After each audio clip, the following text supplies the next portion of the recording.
আসসালামু আলাইকুম প্রিয় দর্শক, সবাইকে শুভেচ্ছা জানাচ্ছি আজকের এই গুরুত্বপূর্ণ আহ, সাক্ষাৎকারটি দেখবার জন্য। এটি খুবই গুরুত্বপূর্ণ এই কারণে বলছি, এই সাক্ষাৎকারটি নিয়ে বা এই যার সাথে সাক্ষাৎকারটি আমি নিচ্ছি, যার কাছ থেকে নিচ্ছি সাক্ষাৎকার, তিনি ইতিমধ্যে আহ, বহুভাবেই আপনাদের কাছে বেশ আলোচিত। কারণ হলো আহ, এবং তার সাথে আমার কয়েক বছর আগে ঠিক এই বর্তমানে যে কারণে আলোচনা হচ্ছে সেই কারণ সম্পর্কিত কিছু বিষয়ের সাথে আমিও যুক্ত ছিলাম, যে কারণে আজকে এই গুরুত্বপূর্ণ বলছি সাক্ষাৎকারটি। কারণ হলো আমার সাথে রয়েছেন আহ, জনাব আহ, ধর্মীয় বক্তা জনাব আবু তোহা মোহাম্মদ আদনানের স্ত্রী আমার সাথে রয়েছেন, তিনি সাবিকুন নাহার। আপনারা তার সম্পর্কে জেনেছেন ইতিমধ্যে, কারণ তিনি তার সোশ্যাল মিডিয়া স্ট্যাটাসে বা ফেসবুক স্ট্যাটাসে তিনি তার সংসারের কিছু আহ, আহ, নেপথ্যের বিষয় সামনে তুলে এনেছেন। তো এই বিষয়টি নিয়ে আমি মোটেও কথা বলবার আমার কোনো আগ্রহ ছিল না, কিন্তু আমার কাছে মনে হলো আহ, যখন দেখলাম বারবার সামনে ভেসে আসছে সাবিকুন নাহারের চিৎকার, সাবিকুন নাহারের আহাজারি, সাবিকুন নাহারের দুঃখ দুর্দশার কথাগুলি যখন বারবার আমার সামনে আসছিল, তখন আমি ভাবলাম যে এই সাবিকুন নাহার, আপনাদের মনে থাকবার কথা, 2021 সালে, 2021 সালের জুন বা জুলাই মাঝামাঝি সময়ে, যখন ধর্মীয় বক্তা আবু তোহা মোহাম্মদ আদনানকে আমিও ব্যক্তিগতভাবে চিনতাম না, আপনারা হয়তো অনেকে চিনে থাকেন, কিন্তু সাবিকুন নাহার তিনি অশ্রু সজল চোখে তিনি আরেকজনের মাধ্যমে আমার কাছে এসেছিলেন, ফেজ দ্য পিপলের কাছে এসেছিলেন, এবং ফেজ দ্য পিপলের কাছে এসে তিনি তার তৎকালীন সময়ে হারিয়ে যাওয়া স্বামীর খোঁজে ব্যাকুল হয়ে আমাদের কাছে এসেছিলেন। তখন তিনি কান্না কণ্ঠে বলেছিলেন, আমার পাশে থাকুন, আমাকে সহায়ক করুন, আমার স্বামীকে ফিরিয়ে আনার ব্যবস্থা করুন। আমরা ব্যবস্থা আহ, কতটুকু করেছি জানি না, তবে দিন রাত পরিশ্রম করে আমরা এই সাবিকুন নাহার, তার ভাই, তার পরিবার এবং আবু তোহা মোহাম্মদ আদনানের যারা টেকনিক্যাল টিম, তারা সহকারে আমরা অনেক চেষ্টা করে অবশেষে 2021 সালে, 21 সালের ঠিক আবু তোহা মোহাম্মদ আদনান যখন হারিয়ে যায়, তার ঠিক 10-15 দিন পর তাকে আমরা ফিরে পাই, বা তার পরিবার তাকে ফিরে পায়, তার স্ত্রী তাকে ফিরে পায়। সেখানে কিছু বিষয় এসেছিল সামনে, যে আবু তোহা মোহাম্মদ আদনান কি তখন আসলেই নিজে নিজেই নিরুদ্দেশ হয়েছিলেন, নাকি আসলেই তাকে ডিজিএফআই বা সরকারের কোনো পক্ষ তাকে উঠিয়ে নিয়ে গেছে। এই বিষয়টি নিয়ে আমাদের পক্ষ থেকে আমরা যতটুকু বুঝতে পেরেছিলাম, কারণ আমি সর্বশেষ যখন আবু তোহা মোহাম্মদ আদনান আহ, যখন বুঝলাম যে তাকে আসলে গোয়েন্দা তৎকালীন সময় ডিজিএফআই তাকে তুলে নিয়ে গেছে, কারণ তার যে লোকেশন, তিনি শেষ যে অবস্থানে ছিলেন, যেখান থেকে তার ফোনটি বন্ধ হয়ে যায়, সেই ফোনের লোকেশনটি আমরা ট্রেস করতে পেরেছি। কারণ হলো সেটি আউত আদনানের যে অ্যাসিস্ট্যান্টরা ছিল তাদের কাছে সেই পাসওয়ার্ড ছিল, তার গুগল লোকেশনের ট্র্যাকিং পাসওয়ার্ড, সেটাকে ধরে আমরা তাকে তার অবস্থানটি বের করতে পেরেছিলাম, এবং সেই অবস্থানের নিরিখে সেই আমরা আমার কাছে যে গুগল ট্র্যাকিং এর যে ইয়েটি এসেছিল, রিপোর্টটি এসেছে, সেটা প্রকাশ করার পর, যেদিন প্রকাশ করেছি ঠিক সেদিনই তাকে আহ, আমরা খুঁজে পাই। এখন খুঁজে পাওয়ার পর সে কি নিজে নিজে এসছেন, নাকি গোয়েন্দা তাকে ছেড়ে দিয়েছে? আমরা দেখেছি সরকারের গোয়েন্দা পক্ষ থেকে তাকে ধরে এনে ছেড়ে দিয়েছে, এবং সেদিনই তাকে আদালতে, স্পেশালি আদালত বসে তাকে মুক্ত করে দেওয়া হয়েছে। এখন আমি, সাবিকুন নাহার আমার সাথে রয়েছেন আজকে, সেই সাবিকুন নাহার যিনি, আপনারা জানেন যে প্রতিদিন সকালে এবং রাতে দুইবারই আপনাদের সামনে এসেছিল তার স্বামীর মুক্তির জন্য। সে আহাজারি করে আপনাদের কাছে সহযোগিতা চেয়েছিল। তৎকালীন সময় সংসদের বাহিরে এ নিয়ে বেশ তোলপাড় আলোচনা হয়েছিল, যার প্রেক্ষিতে আবু তোহা মোহাম্মদ আদনানকে আমরা ফিরে পেয়েছিলাম। আমার আজকের ব্যক্তিগতভাবে আমি আবু তোহা মোহাম্মদ আদনানের বিষয়টা নিয়ে আমি এখানে বসিনি, আমি ব্যক্তিগত সাইফুল সাগর, কারণ আমার সাথে যেহেতু একটা ঐতিহাসিক সম্পর্ক রয়েছে এই সাবিকুন নাহারের বিষয়ে। কারণ এই সাবিকুন নাহার তৎকালীন সময়ে একজন স্বামীকে মুক্ত করবার জন্য যে একজন স্ত্রী কতটা যুদ্ধ করতে পারে, কতটা ভালোবাসা থাকলে পরে, কতটা কেয়ারিং থাকলে পরে একটা স্বামীকে, একজন স্বামীকে আহ, তার বিপদের পাশে এতটা কি বলবো, আঠার মতো লেগে থেকে তার ভালোবাসার প্রতিদান দেওয়ার জন্য সে প্রতি মুহূর্তে চ্যালেঞ্জকে মোকাবেলা করে তার স্বামীর মুক্তির জন্য যে ভূমিকা রেখেছিল, সেই ভূমিকাটি আমি এখনো ভুলিনি। আমার কাছে এই সাবিকুন নাহার আজকে আমার কাছে মোস্ট ইম্পর্টেন্ট। আর পাশাপাশি তাদের মধ্যে কি হয়েছে এটি আর যেহেতু প্রাইভেট রইল না, এটি যেহেতু আর পারিবারিক, শুধুমাত্র পারিবারিক বিষয় রইল না, কারণ যেহেতু উভয় পক্ষই এটিকে পাবলিকলি নিয়ে এসেছে এবং আমরা দেখি যে গণমাধ্যমে পর্যন্ত এই খবরটি প্রচার হয়েছে। মানে এমন অবস্থায় গণমাধ্যমে, বাংলাদেশের প্রথম সারি গণমাধ্যমে পর্যন্ত এই খবরটি নিয়ে আলোচনা হয়েছে। আমরা আজকে শুনতে চাইবো আসলে সাবিকুন নাহার কেন এমনটি করেছেন, যেই স্বামীর জন্য এত ভালোবাসা, যে স্বামীর জন্য তিনি এত ত্যাগ, এত কিছু করার পর আজকে বহু বছর পর আমিও সেই 4 বছর হয়ে গেল সেদিন দেখেছিলাম একইভাবে সাবিকুন নাহারকে। আজকে আবারও সাবিকুন নাহারের সাথে আমরা কথা বলবো। সাবিকুন নাহার আসলে কেন এমন পরিস্থিতি আসলো যে কারণে তার স্বামীর আহ, বিরুদ্ধে তিনি চলে গেলেন। আহ, আমি সাবিকুন নাহার, আপনি আমাকে শুনতে পাচ্ছেন? জি, আলহামদুলিল্লাহ। আপনাকে ধন্যবাদ। আমাকে ক্লিয়ার আমাকে হ্যাঁ, ক্লিয়ার আপনাকে শুনতে, শুনতে পাচ্ছেন? আপনাকে ক্লিয়ার শুনতে পাচ্ছি। আমার প্রথম প্রশ্ন আপনার কাছে সাবিকুন নাহার, 2021 সালে যখন আপনার স্বামীকে আবু তোয়াব মোহাম্মদ আদনানকে আপনি ফিরে পেয়েছেন, তৎকালীন সময়ে আপনার মনে আছে সরকারের পক্ষ থেকে আহ, আরেকটি ন্যারেটিভ তখন আমাদের সামনে আনা হয়েছিল। এটি হলো যে আবু মোহাম্মদ আদনান বিভিন্ন নারীদের সাথে তার সম্পর্ক ছিল, এমন কোনো এক নারীর সাথে হয়তো তিনি চলে গেছেন বা সেখানে আছেন, তার শ্বশুর বাড়িতে আছেন। এটা হয়তো আপনি জানেন না বা সাধারণ মানুষ জানে না। এখন সেখান থেকে হয়তো চলে আসবে, এটা সরকারের পক্ষ থেকে, আপনার মনে আছে সরকারের পক্ষ থেকে, সরকার মানে পুলিশের পক্ষ থেকে এরকম বলা হয়েছিল যে হয়তো তার অধিক নারীর সাথে সম্পর্ক থাকতে পারে, এরকম কোন একটা ইয়ে চলে আসবে হয়তো। আর আমরা, আপনি যেটা পেয়েছেন বা আমি যেটা আমাদের তদন্তে পেয়েছিলাম যে তাকে ডিজিএফআই নিয়ে গেছে, কারণ আমরা তার লাস্ট লোকেশন পেয়েছিলাম, মনে আছে যে একদম ডিজিএফআই এর হেডকোয়ার্টারের পাশে গিয়েই তার ফোন সুইচ অফ হয়েছিল। এখন আমাদের নেগেটিভ ছিল যে তাকে সরকারের পক্ষ, গোয়েন্দা বাহিনী তাকে তুলে নিয়ে গেছে।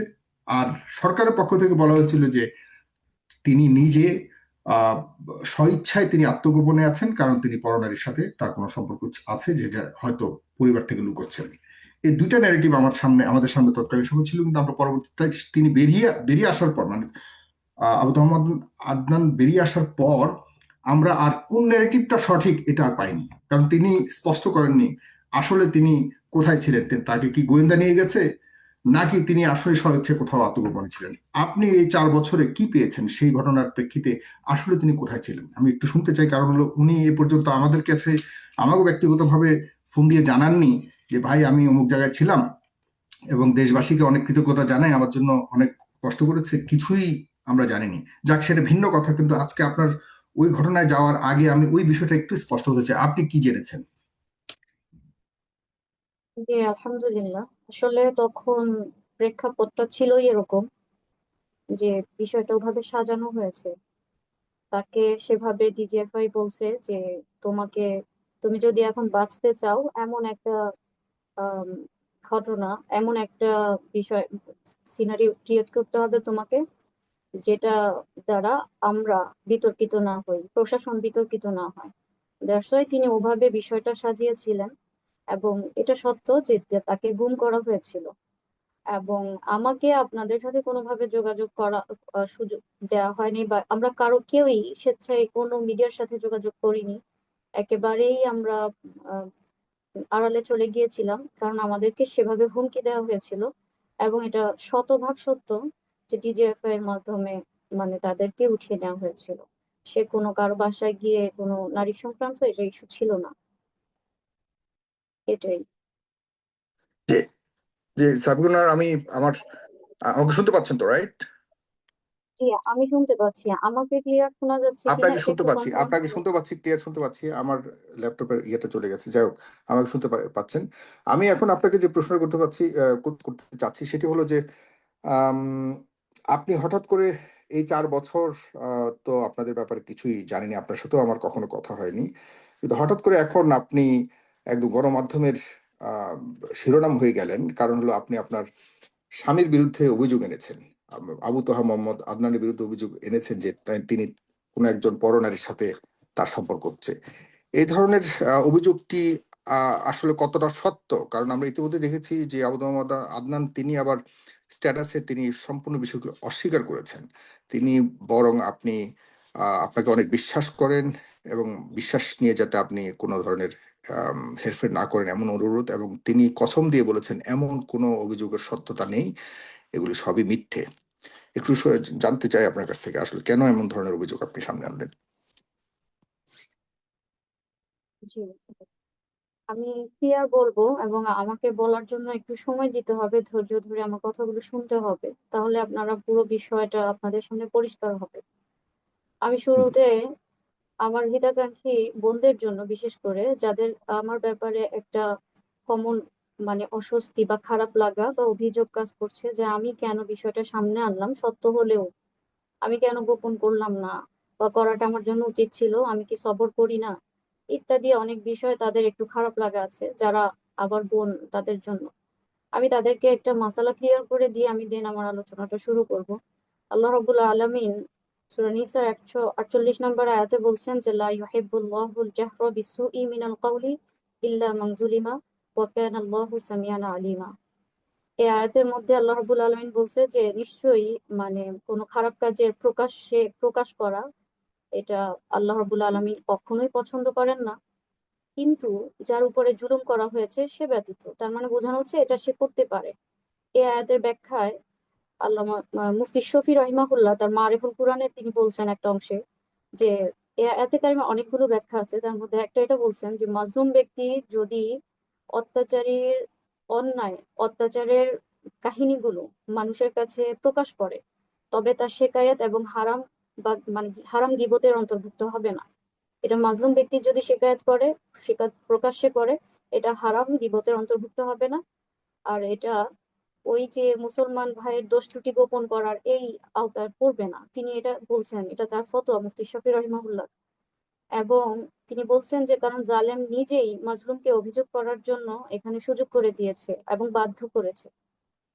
তো এই ব্যাপারে আমার বোনেরা আপনারা নিশ্চিত থাকতে পারেন, শতভাগ নিশ্চিত থাকতে পারেন, আমার সবরের বিচ্যুতির কোনো প্রশ্নই আসে না। আমি যা করছি বিষয়গুলো আবেগের বশেও না। কেউ কেউ হয়তো আবেগ বলছেন, আমি যখন তাকে তার জন্য রাস্তায় নেমে খুঁজেছিলাম তাকে গলিতে গলিতে, সেটাও আমার আবেগ ছিল না।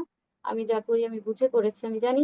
ইভেন বিশেষ করে আমার এখন দুইটা বেবি, আমার গোছানো সংসার, এখনো আমি যা করছি তা আমার একটা শব্দ আবেগের না। আমি প্রতিটা বিষয় বুঝে শুনে দৃঢ়ভাবে আমি সিদ্ধান্ত নিয়ে দেন আমি করেছি এবং করছি। যে বিষয়টা নিয়ে এখন প্রশ্ন, যে আমি হ্যাঁ, সে সে আমার বলুন। পোশাক, আমাকে আমাকে আমাকে এভাবে বলা হচ্ছে, বা সে এখন এটা একটা তার নিরাপদ নিরাপদ একটা অবস্থানের জন্য, বা মানুষের সিম্প্যাথি, বিশেষ করে আলিম সমাজের সিম্প্যাথি, সে তার দিকে ফোকাস করানোর জন্য, সিম্প্যাথি নেয়ার জন্য সে এটা বলতেছে পোশাক কিভাবে তার উপরে মানে তার পোশাক খুলে ফেলা, কারণ আমি তার পোশাক। আমি এটার অ্যান্সার দিব। তার আগে আমাকে একটু ক্লিয়ার করতে হবে যে আমার তাকে তার সাথে বিয়ে হলো কেন, কিভাবে। কারণ হচ্ছে সাধারণের প্রশ্ন এটা, বা তাদের আক্ষেপ বা ক্ষোভ, ক্ষোভ আমার উপরে এটা, যে তারা বলে থাকে আমি দ্বিতীয় পক্ষ বা আমি দ্বিতীয় স্ত্রী, তার প্রথম পক্ষ উপরে আমি আসছি, দ্যাটস ওয়াই আমিও এটাই ডিজার্ভ করি, ইত্যাদি ইত্যাদি এরকম বলে থাকে। তো এখন এই ঘটনাটা একটু আপনার ক্লিয়ার বুঝতে হবে। আমাকে যখন তিনি বিয়ে করেন, আমি তখন একটা মাদ্রাসা নিজে প্রতিষ্ঠা করেছি, এবং কথা প্রসঙ্গে যদি আসে আমি সেই হিস্ট্রি আপনাদের সামনে টেনে আনবো ইনশাল্লাহ। তো তখন তার স্ত্রী নিজে আমাকে বিয়ে করানোর জন্য উদ্যোগ নেয়, এবং এই জনাব আদনান সাহেবের আম, তিনি সবসময়ই বিয়ে করার জন্য প্রতিটা প্রতিষ্ঠানে বলে রাখতেন, তারই সুবাদে আমার কাছেও এই প্রস্তাবটা আসা। ইভেন আমি আপনাদেরকে নাম মেনশন করি, হচ্ছে এটা রংপুরের দিকে একটা এরিয়াতে, আমার জায়গাটার নাম এক্স্যাক্টলি মনে নেই, ওখানে ফিরোজ অথবা ফিরোজ ভাই বা মনোয়ার, মানে এরকম দুই, আমার নামটাও তার সাথে গুম হয়েছিল যে লোকটা, ফিরোজ অথবা মনোয়ার, দুইজনের একজনের রংপুরে একটা মাদ্রাসা আছে। সে ওই মাদ্রাসা, ওই লোকটাও যদি এখন সত্য বলে, মিথ্যা বললে তো আমার তো এখন কিছু করার নেই। ওই লোকটাকেও সে ইভেন বলে রেখেছিল বিয়ে করার জন্য। তো সে একটা প্রমাণ, আমার জাস্ট নাম মনে আছে বলে আমি এরকম বলতেছি। এটা তার নিজস্ব স্বীকারোক্তি যে সবাইকে সে বলছে যে সে বিয়ে করার জন্য, বিয়ের জন্য পাত্রী খুঁজে সব জায়গায় সবার কাছে। সেই সুবাদেই আমার কাছেও প্রস্তাবটা আসা। তখন স্বাভাবিকভাবেই আমাদের পক্ষ থেকে ইনভেস্টিগেট করা, বা তার স্ত্রীর সাথে, স্ত্রীর মাধ্যমে সে যোগাযোগ করে, তার প্রথম পক্ষের মাধ্যমে যোগাযোগ করে, এবং তার প্রথম পক্ষের কিউরিসিটি দেখে আমার অভিভাবক, আমার স্টুডেন্টের অভিভাবকের মধ্যে একজন আমাকে বলেছিল যে ম্যাডাম, তারা তো জেনারেল ম্যাডাম বলে সম্বোধন করে, ম্যাডাম আমার মনে হয় এখানে মানে কোনো একটা অন্য বিষয় কাজ করতেছে। কোনো ওয়াইফ কি এভাবে এত এত কৌতূহলী থাকে হাজবেন্ডকে বিয়ে করানোর জন্য? আমার মনে, এবং আমি এখানে আরেকটা বিষয় বলি, আমি যখন তাকে বিয়ে করি তখন তার পারিবারিক ফিনান্সিয়াল অবস্থা, তার পরিবারে 1,000 টাকাও তাদের কাছে অনেক। আমি যখন তাকে বিয়ে করি ফিনান্সিয়ালি তার কাছে 1,000 টাকা অনেক কিছু। তখন আমার এই অভিভাবকটা আমাকে বলছে যে জানেন ম্যাডাম, তিনি একটা ঘটনাও আমাকে বলছে। ও ঘটনা বলার দরকার নেই, আপনারাও এসব ঘটনার হয়তো অনেক সাক্ষী, যে একজন নারী কি করছে, তার হাজবেন্ডকে এরকম বিয়ে করাইছে, প্রতিষ্ঠিত মেয়ে দেখে বিয়ে করায়, টাকা পয়সা আছে এরকম দেখে বিয়ে করায়। কারণ হচ্ছে মানে তাদের ভেতরে একটা লোভ কাজ করে। ম্যাডাম এটা আবার সে ফাঁদ না তো, আমাকে এরকম বলছে। আমি বলি আচ্ছা না থাক, এরকম না, বাদ দেন। তো সে এরকম করে আমাকে বিয়ে করায়। এবং 10 নম্বর যে কাজী অফিসে আমার বিয়ে হয়েছে, ওখানে ওই কাজী অফিসের সাথে সরাসরি তার প্রথম পক্ষ কিন্তু কথাও বলেছে। আদারওয়াইজ বিয়েটা এত তো সহজ না। কারণ অলরেডি আমার পাস্ট আছে। আমি বিরাট মাপের প্রচন্ড যন্ত্রণায় জর্জরিত একটা মানুষ। আমি তো মানে এই বিষয়গুলো এত আপনি ক্যাজুয়াল ছিল যেহেতু না। এটা তুললেনই, একটু তুললেনই সাবিকুন নাহার, একটু জেনে নেই আপনার আপনার পাস্ট আছে আপনি বলেছেন। এই ফাঁকে যদি ভুলে না যাই, এর আগে একটু জিজ্ঞাসা করুন, আপনার পাস্ট আছে বলতে কি আপনিও কি অন্য একটা সংসার থেকে এসেছেন? আপনারও কি না, সংসার তার ছিল? কাছে তো আমি অন্য একটা সংসার থেকে আসিনি। আজ থেকে 8 থেকে 9 বছর আগের কথা এটা। যে আমাকে আমার মা অনেক ছোটবেলায় বিয়ে দেয়, তখন আমার 14 মানে 15 এরকম, ওই কিছু মানে বিয়ের 6 মাস পরে আমার 15 বছর হয় এরকম। এই যে আমার মা আমাকে বিয়ে দিয়েছিল একজন লোকের সাথে, যাকে আমি কোনোভাবে কখনোই মানতে পারি নাই যে সে আমার হাজবেন্ড। এবং সে হচ্ছে আওয়ামী লীগের একজন নেতা গোছের ফ্যামিলি থেকে বিলং করে তারা।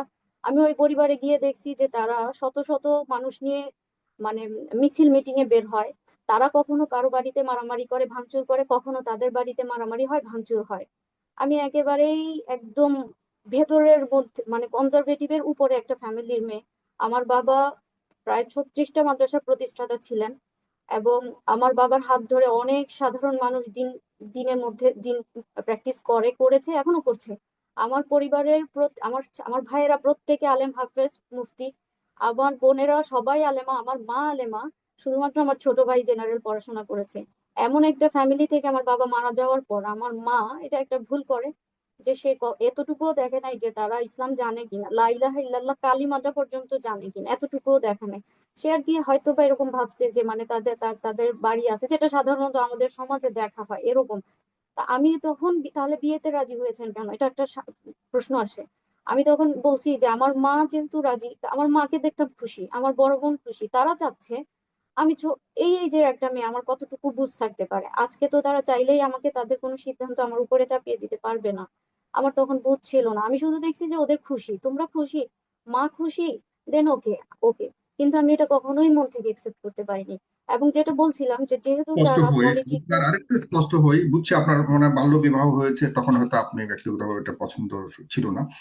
একজন ব্যক্তি আছেন যিনি আপনাকে স্ত্রী বলে দাবি করছেন এবং সেই ঘরে আহ, আপনার সন্তানও আছে, এইসব বিষয়ে দাবি করছেন সোশ্যাল মিডিয়াতে।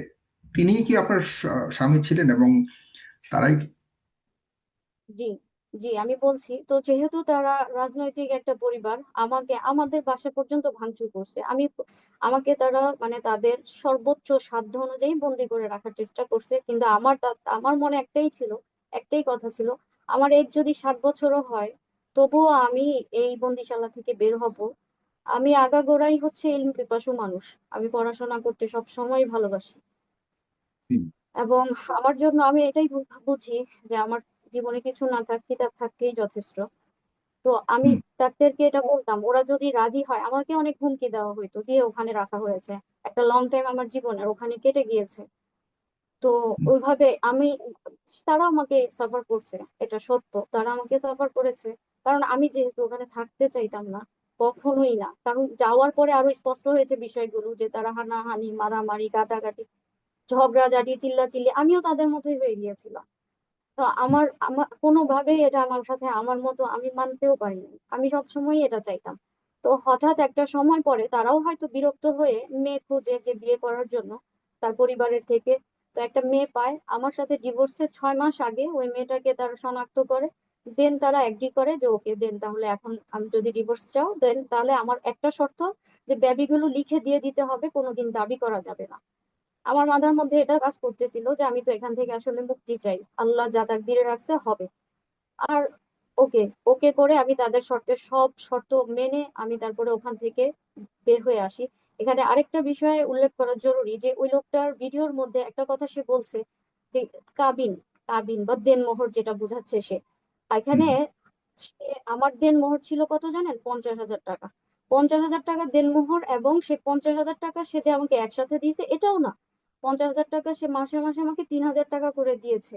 চিন্তা করতে পারেন এই কথাটা বলে সে কিভাবে বলতে পারে যে এটা আমি কাবিনের জন্য আমার ডিভোর্স? চিন্তা করা যায়?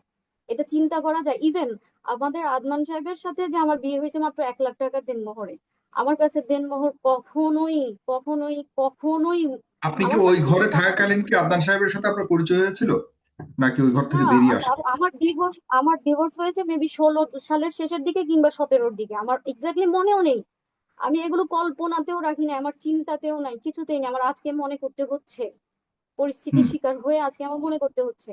তো ওই সেই ওই তখন আমার ডিভোর্স হয়েছে, আমার বিয়ে হয়েছে 21 সালে।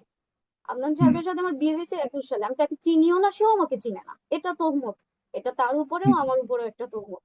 এটা মিথ্যা, সম্পূর্ণ মিথ্যা। হুম। তারপর এভাবে এই যে আমি বলতেছি টাকার বিষয়, যেটা দেনমোহরের বিষয়, এটা তার তো মানে এটা ওই তো তারা সন্তানগুলো আপনাদের আপনার একটা ছেলে একটা মেয়ে? কি ওখানে বেবিগুলো তারা লিখে নিয়ে নিছে আমার কাছ থেকে। আমার তাদের সাথে কোনো প্রকারের কমিউনিকেশন নেই, কারণ এটাই তাদের দাবি ছিল, যেন আমি কোনোদিনও তার মানে দাবিও না করি। আনুষ্ঠানিক ভাবেই আপনাদের ডিভোর্স হয়েছে ওই আগের জি, ঘরে? জি, পারিবারিক ভাবেই, যেভাবে পারিবারিক ভাবে বিয়ে হয়েছে পারিবারিক ভাবে সেভাবে ডিভোর্স হয়েছে। সাথে সাথে সে ওই মেয়েটাকেও বিয়ে করে নিয়েছে, সে তার লাইফে সেটেল, এখনো সেটেল। তাদের আরো বেবি টেবি আরো অনেক কিছুই হয়েছে তাদের জীবন নিয়ে, তারা আমার এগুলো জানারও দরকার নেই, আমি জানিও না, আমার প্রয়োজনও নাই। আমি হ্যাপি, আমি আলহামদুলিল্লাহ অনেক সুখী, এবং ইভেন এখনো আমি অনেক সুখী। হুম। তারপর কিন্তু এখন হঠাৎ করে মানে কেন আপনি তার স্ত্রী বলে দাবি করছে বারবার, আগের স্বামী? আমি এটা এখন আমি দাবি ধরুন করেনি আদনান সম্পর্কে আসছি পরবর্তী, হ্যাঁ। জনাব। হুম। হ্যাঁ জনাব, এটা তিনি এখন দাবি করেনি। এটা হচ্ছে সে তার ক্ষোভ থেকে, তার ভেতর একটা ক্ষোভ ছিল, আমি যে তার এবং কাছে এই ছিলাম একই না। দাবি আপনার মনে আছে 2021 সালে যখন আমরা আদনানকে নিয়ে কথা বলছিলাম, তখন কিন্তু এই হ্যাঁ, হ্যাঁ, ভদ্রলোক, মনে আছে? হ্যাঁ, জি, জি, তখন এই আজকে ভদ্রলোক 4 বছর তিনি আগে। তখন এটা এটা এটা হুম। এটা তখন তিনি বলেছিলেন, এই ভিডিওটা তখনের। এটা এখন সে না, বলে এখন এখন আবার নতুন করে করেছে, এখন আবার নতুন করে মনে হয় এখন করেছে। এখন নতুন করে হচ্ছে মানুষজন ওইটাকে আবার আবার আচ্ছা আচ্ছা আবার আচ্ছা, ভাইরাল তাহলে এটা করছে। নতুন না, এটা যে আগের পুরাতনটাই আবার ভিডিওটা, নতুন করে ছাড়ছে। ও হ্যাঁ, আচ্ছা আচ্ছা, আগের বুঝতে ভিডিওটাই পেরেছি। তারা আবার ওই ভিডিওটাই অনলাইনে ছিল। এটা নিয়ে তো হুম হুম আমার কোনো মাথা ব্যথা নেই, আমি হক, আমি সত্য। আমাকে নিয়ে যারা হাজার মানুষ মিথ্যা বলুক, আমার কিচ্ছু যায় আসে না, কারণ হুম আমি জানি আমি সত্য। আমার সাথে আল্লাহ আছে। 1 কোটি মানুষ, লাখো কোটি মানুষ, পুরো পৃথিবী এক জায়গায় থাকলেও আমি তো দুর্বল ইমানের অধিকারী না, আলহামদুলিল্লাহ। আমার সাথে হুম। আমি সত্য, এটা আমি জানি, এবং সেজন্য আমি সন্তুষ্ট। আর যারা মিথ্যাবাদী তাদের সাথে পুরো পৃথিবীর সাপোর্ট থাকলেও তারা সন্তুষ্ট না, তারা ভেতর থেকে অস্থির ভঙ্গুর। তাদের সাথে আল্লাহ নেই, তারা পারবে না। তারা দুনিয়ার মামলায় জিতে যাবে কিন্তু আল্লাহর কাছে মামলায় জিততে পারবে না, কশ্চিন কালেও না। তো যাই হোক, এই জন্য আমি সন্তুষ্ট, আমি হ্যাপি, আমার ভেতরে কোনো কষ্ট নাই, আলহামদুলিল্লাহ আলহামদুলিল্লাহ, কোনো কষ্ট নাই। ইভেন আমি আপনাদের গালি এত, এই যে লাখ লাখ মানুষের গালি খেয়েও আমি সন্তুষ্ট এই জন্য, কারণ আমাকে যে পেইন দেওয়া হয়েছে ওই পেইনের তুলনায় এই গালিটা আমার কাছে কিছুই না। আমি সেই পেইন থেকে মুক্তি পেতে এই গালির পথটাকে আমি বেছে নিয়েছি। আমি কি জানি না যে আমি যদি কিছু বলি, তার তার যে জনপ্রিয়তা আছে কিংবা যে একটা সাড়া পড়বে, তখন আমার আমার সারা হিস্ট্রি নিয়ে মানুষ ঘাটা শুরু করবে, যেগুলোর সাথে আমার কোনো তাল্লুক নেই, যা ওগুলো আমার আপনি লাইফে বলেছেন, আসেনি। তার ঘরে তারপর তার ঘরে 1,000 টাকাও ছিল না যখন আপনার সাথে বিয়ে হয়। এরপর থেকে, এরপর তার পরিবর্তন কি হয়েছে, এবং সে এখন 1,000 টাকার বেশি পরিমাণের টাকা তার কাছে কি আছে বর্তমানে? মানে তার পরিবর্তন কি হয়েছে? মানে ওটা কেন তো এই আর বলার পরিবর্তন? অপেক্ষা রাখে না। তারপরে তো ফিনান্সিয়াল অবস্থা অবশ্যই অনেক ভালো, সবাই ভালো আছে, সবাইকেই সে ভালো রাখছে ফিনান্সিয়াল দিক থেকে। যেটা বলছিলাম, যদি আমার কাছে অর্থনৈতিক বিষয়টা বা টাকা পয়সা আগে কিংবা এখন ম্যাটার করতো, তাহলে হয়তো আজকে আপনারা এই বিষয়টা জানতেনও না, এটা হুম। যদি আমার কাছে ম্যাটার করে। ওকে। হুম। তো যাই হোক, তারপর যেটা বলি, আমি যে পোশাক নিয়ে কথা বলছিলাম, বিয়ের বিষয়টা আগে ক্লিয়ার করলাম যে আমি কারো উপরে আসিনি, আমাকে এমন ভাবে বিয়ে ওকে, ফাইন। তারা করছে, তারা এটা তারা নিয়ে তো অনেক প্রশ্ন অস্বীকার ছিল করতে যে পারবে আপনি না। আপনি যখন বিয়ে করেছেন তখন কি তার আগের স্ত্রীর কাছ থেকে আপনি আপনাকে বিয়ে করার অনুমতি নিয়েছে কিনা, ওইটা এরপর ওইটা আপনি তার কাজী কাছ সাহেব থেকে নিজেও বলবে, কাজী সাহেব নিজেও বলতে পারবে যে তার সাথে সে নিজে কথা বলছে। বিয়েগুলো তো এত সহজ না, এগুলো আইনি প্রসেস আছে। তারা আমাকে যে বিয়েটা আমরা করছি, এবং সে পূর্বে তার বিবাহিত, এই বিষয়গুলো অবশ্যই ইনভেস্টিগেট করে অনেকেই তারপরে দেন শত তারপর। শত প্রশ্ন করছে আপনার কমেন্টের মধ্যে, আমি কি কিছু প্রশ্ন নিতে পারি সেখান থেকে আপনার জন্য মাঝে মধ্যে? যদি প্রাসঙ্গিক হয়, যদি প্রাসঙ্গিক আচ্ছা, যদি হয়। প্রাসঙ্গিক হয় আপনাকে প্রশ্নগুলো করতে পারেন। একজন করেছে এই বিষয়টা যেহেতু নিয়ে আপনি কথা বলছেন, আমি এই বিষয় সংক্রান্ত একটা দুইটা প্রশ্ন আপনাকে জিজ্ঞাসা করি কমেন্ট বক্স থেকে। আপনি আরো লম্বা ইতিহাস বলবেন, সেদিকে যাচ্ছি। কিন্তু এই বিষয় বলছে যে আপনি যখন বিয়ে করছেন আবু তওয়ামাদ, তখন কি আপনি জানতেন কিনা যে তওয়াদনান বিবাহিত? এরপরও কেন তাকে বিবাহ করলেন? এই যে সে তার ওয়াইফের পক্ষ থেকে, তার প্রথম পক্ষের পক্ষ থেকে যে মানে উম, যে একটা তাদের অবদান, মানে সে কি করবে, তার হাজবেন্ডকে বিয়ে করাবে। তা আমি, হ্যাঁ, এটার উত্তরটা আরো ক্লিয়ার বলি যে আমার তখন, যেহেতু আমার জীবনটা এরকম এবং আগের আমি স্ত্রী তাকে একটা বিয়ে মাদ্রাসা, করাবে এটা আপনি জানলেন কিভাবে? আমার সাথে কথা বলতেছে। কে তার আগের স্ত্রী? জি, কি বললাম তো, সে নিজে আমার সাথে কথা বলতেছে আমাকে কিভাবে চলতে হবে, এভাবে সে এমন, সে তেমন, এভাবে সে বলতেছে।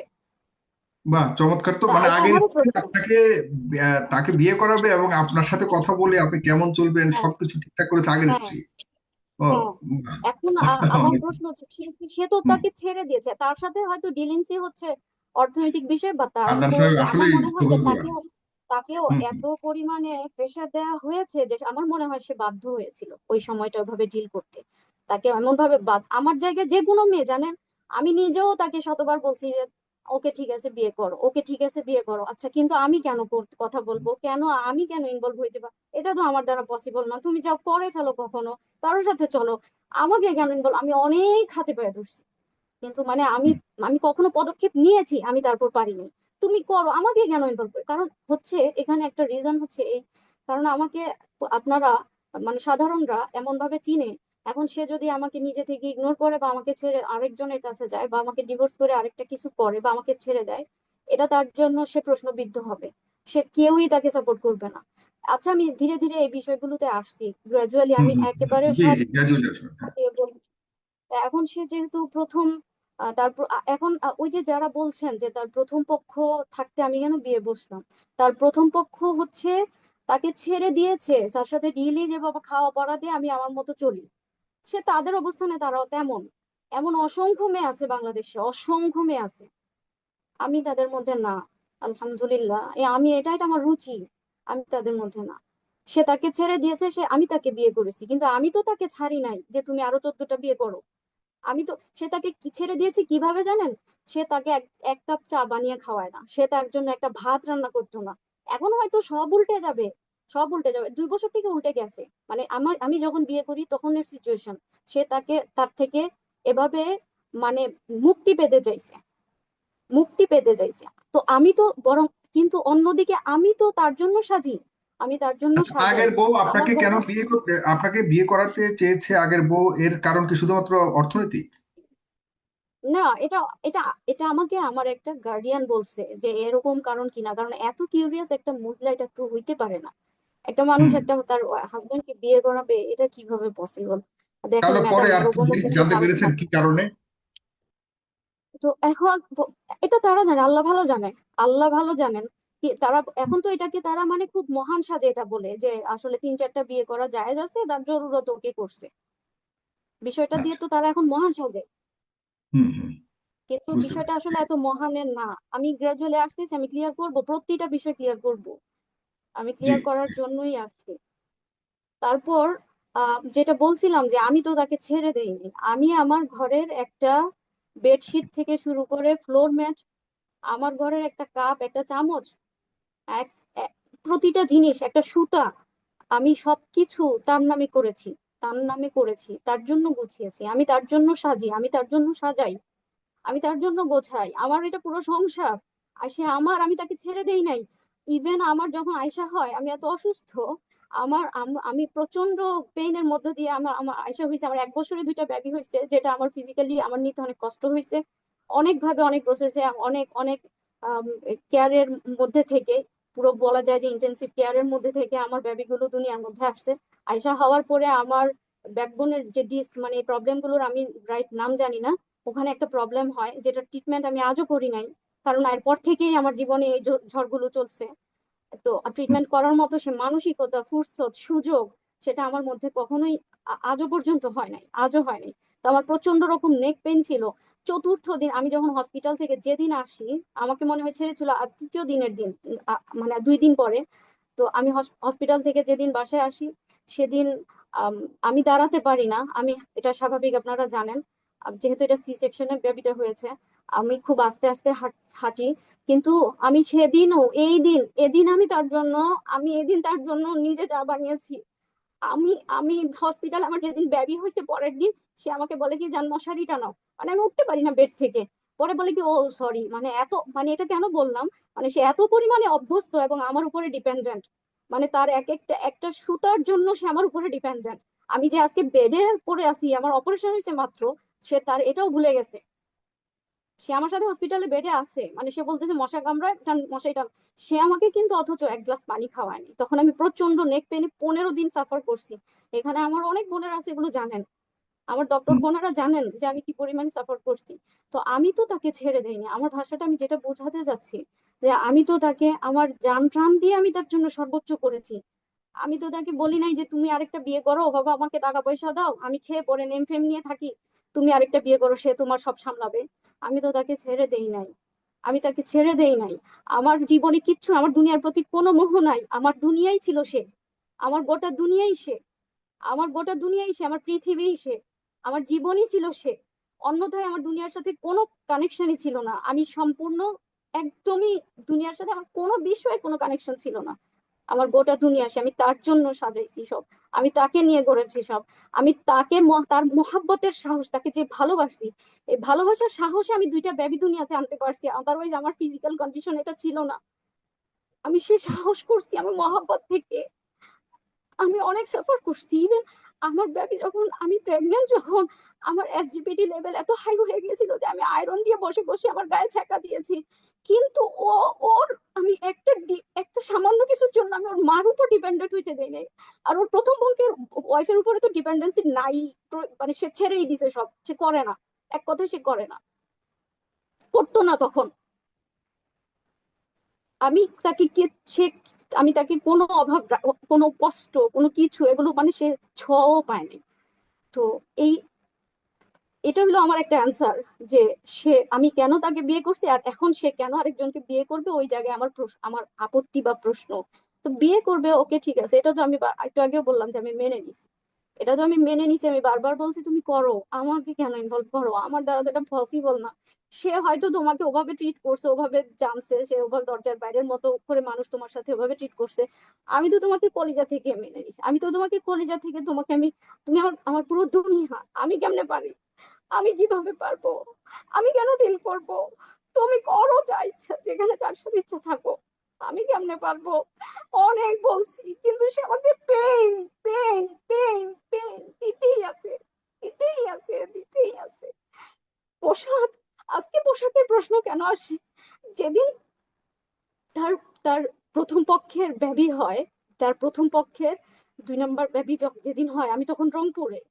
তখন বেবি হওয়ার পরে সে আসতে পারে, আমার আমার সাথে কথা ছিল যে আমি তো প্রতিষ্ঠান পরিচালনা করি, আমি রংপুরে থাকতে পারবো না, আমার প্রতিষ্ঠান পরিচালনা করার কেউ নাই, আমার আমার থাকতে হবে, আমি রংপুরে থাকতে পারবো না। কিন্তু তখন সে হঠাৎ করে তার দাবি, এটা আমার বিয়ের শুরুর দিকে, যে সে আমাকে ছাড়া থাকতে পারবে না, সে আমাকে ছাড়া থাকতে পারে না। তার ওই, তার প্রথম পক্ষে, তাকে ভালো লাগে না, একদম সারাসারি কথা বলছে, তাকে তার ভালো লাগে না, সে আমাকে ছাড়া থাকতে পারবে না, তার ভালো লাগে না। যেভাবেই হোক মাদ্রাসা অন্য কাউকে যেভাবেই হোক বোঝায় দিয়ে হলেও আমাকে রংপুরে থাকতে হবে। তো ট্রায়াল স্বরূপ আমি একটা, আমার বিয়ের প্রথম যেই ঈদুল ফিতর, আমি সেটা রংপুরে করি। তো ওই সময়টাতেই আগে পরে একটা সময়ে তার প্রথম পক্ষের দ্বিতীয় বেবিটা হয়েছিল। তো ওই, এই জিনিসটা আমার একটু খারাপ লাগছে, মানে একটা জিনিস, মা না, ওকে মেনে নিছি, সরাসরি দেখা আর একটু কষ্ট লাগার বিষয়।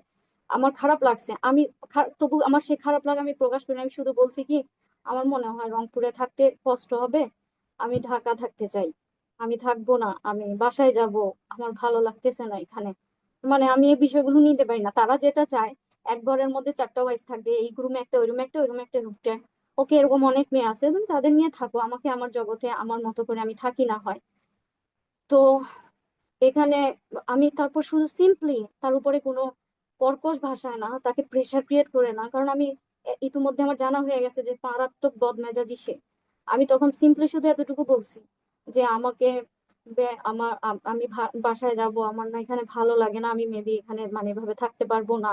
দেন সে আমাকে এমন ভাবে মারধর করে, তার হাতে ফোন ছিল সেটা ছুঁড়ে মারে আমাকে, মানে আমি যেন একটা বল, আমাকে তুলে তুলে আছাড় দিয়ে বেডের উপরে ফেলে, বেড থেকে নিচে ফেলে, হাতে ফোন ছিল সেটা ছুঁড়ে মারে, আমার চোখটা ফুলে যায়, এভাবে কালো হয়ে যায়, একদম ফুলে এভাবে কালো হয়ে যায়। তো আমি তার মধ্যে কোনো অনুশোচনা আজ অব্দি দেখি নাই, সে যে আমাকে এত আঘাত করছে আমি বলতেছি, আজ অব্দি আমি কোনোদিন তার মধ্যে অনুশোচনা দেখিনি। তো আমি চোখ দিয়ে তাকাতে পারছিলাম না।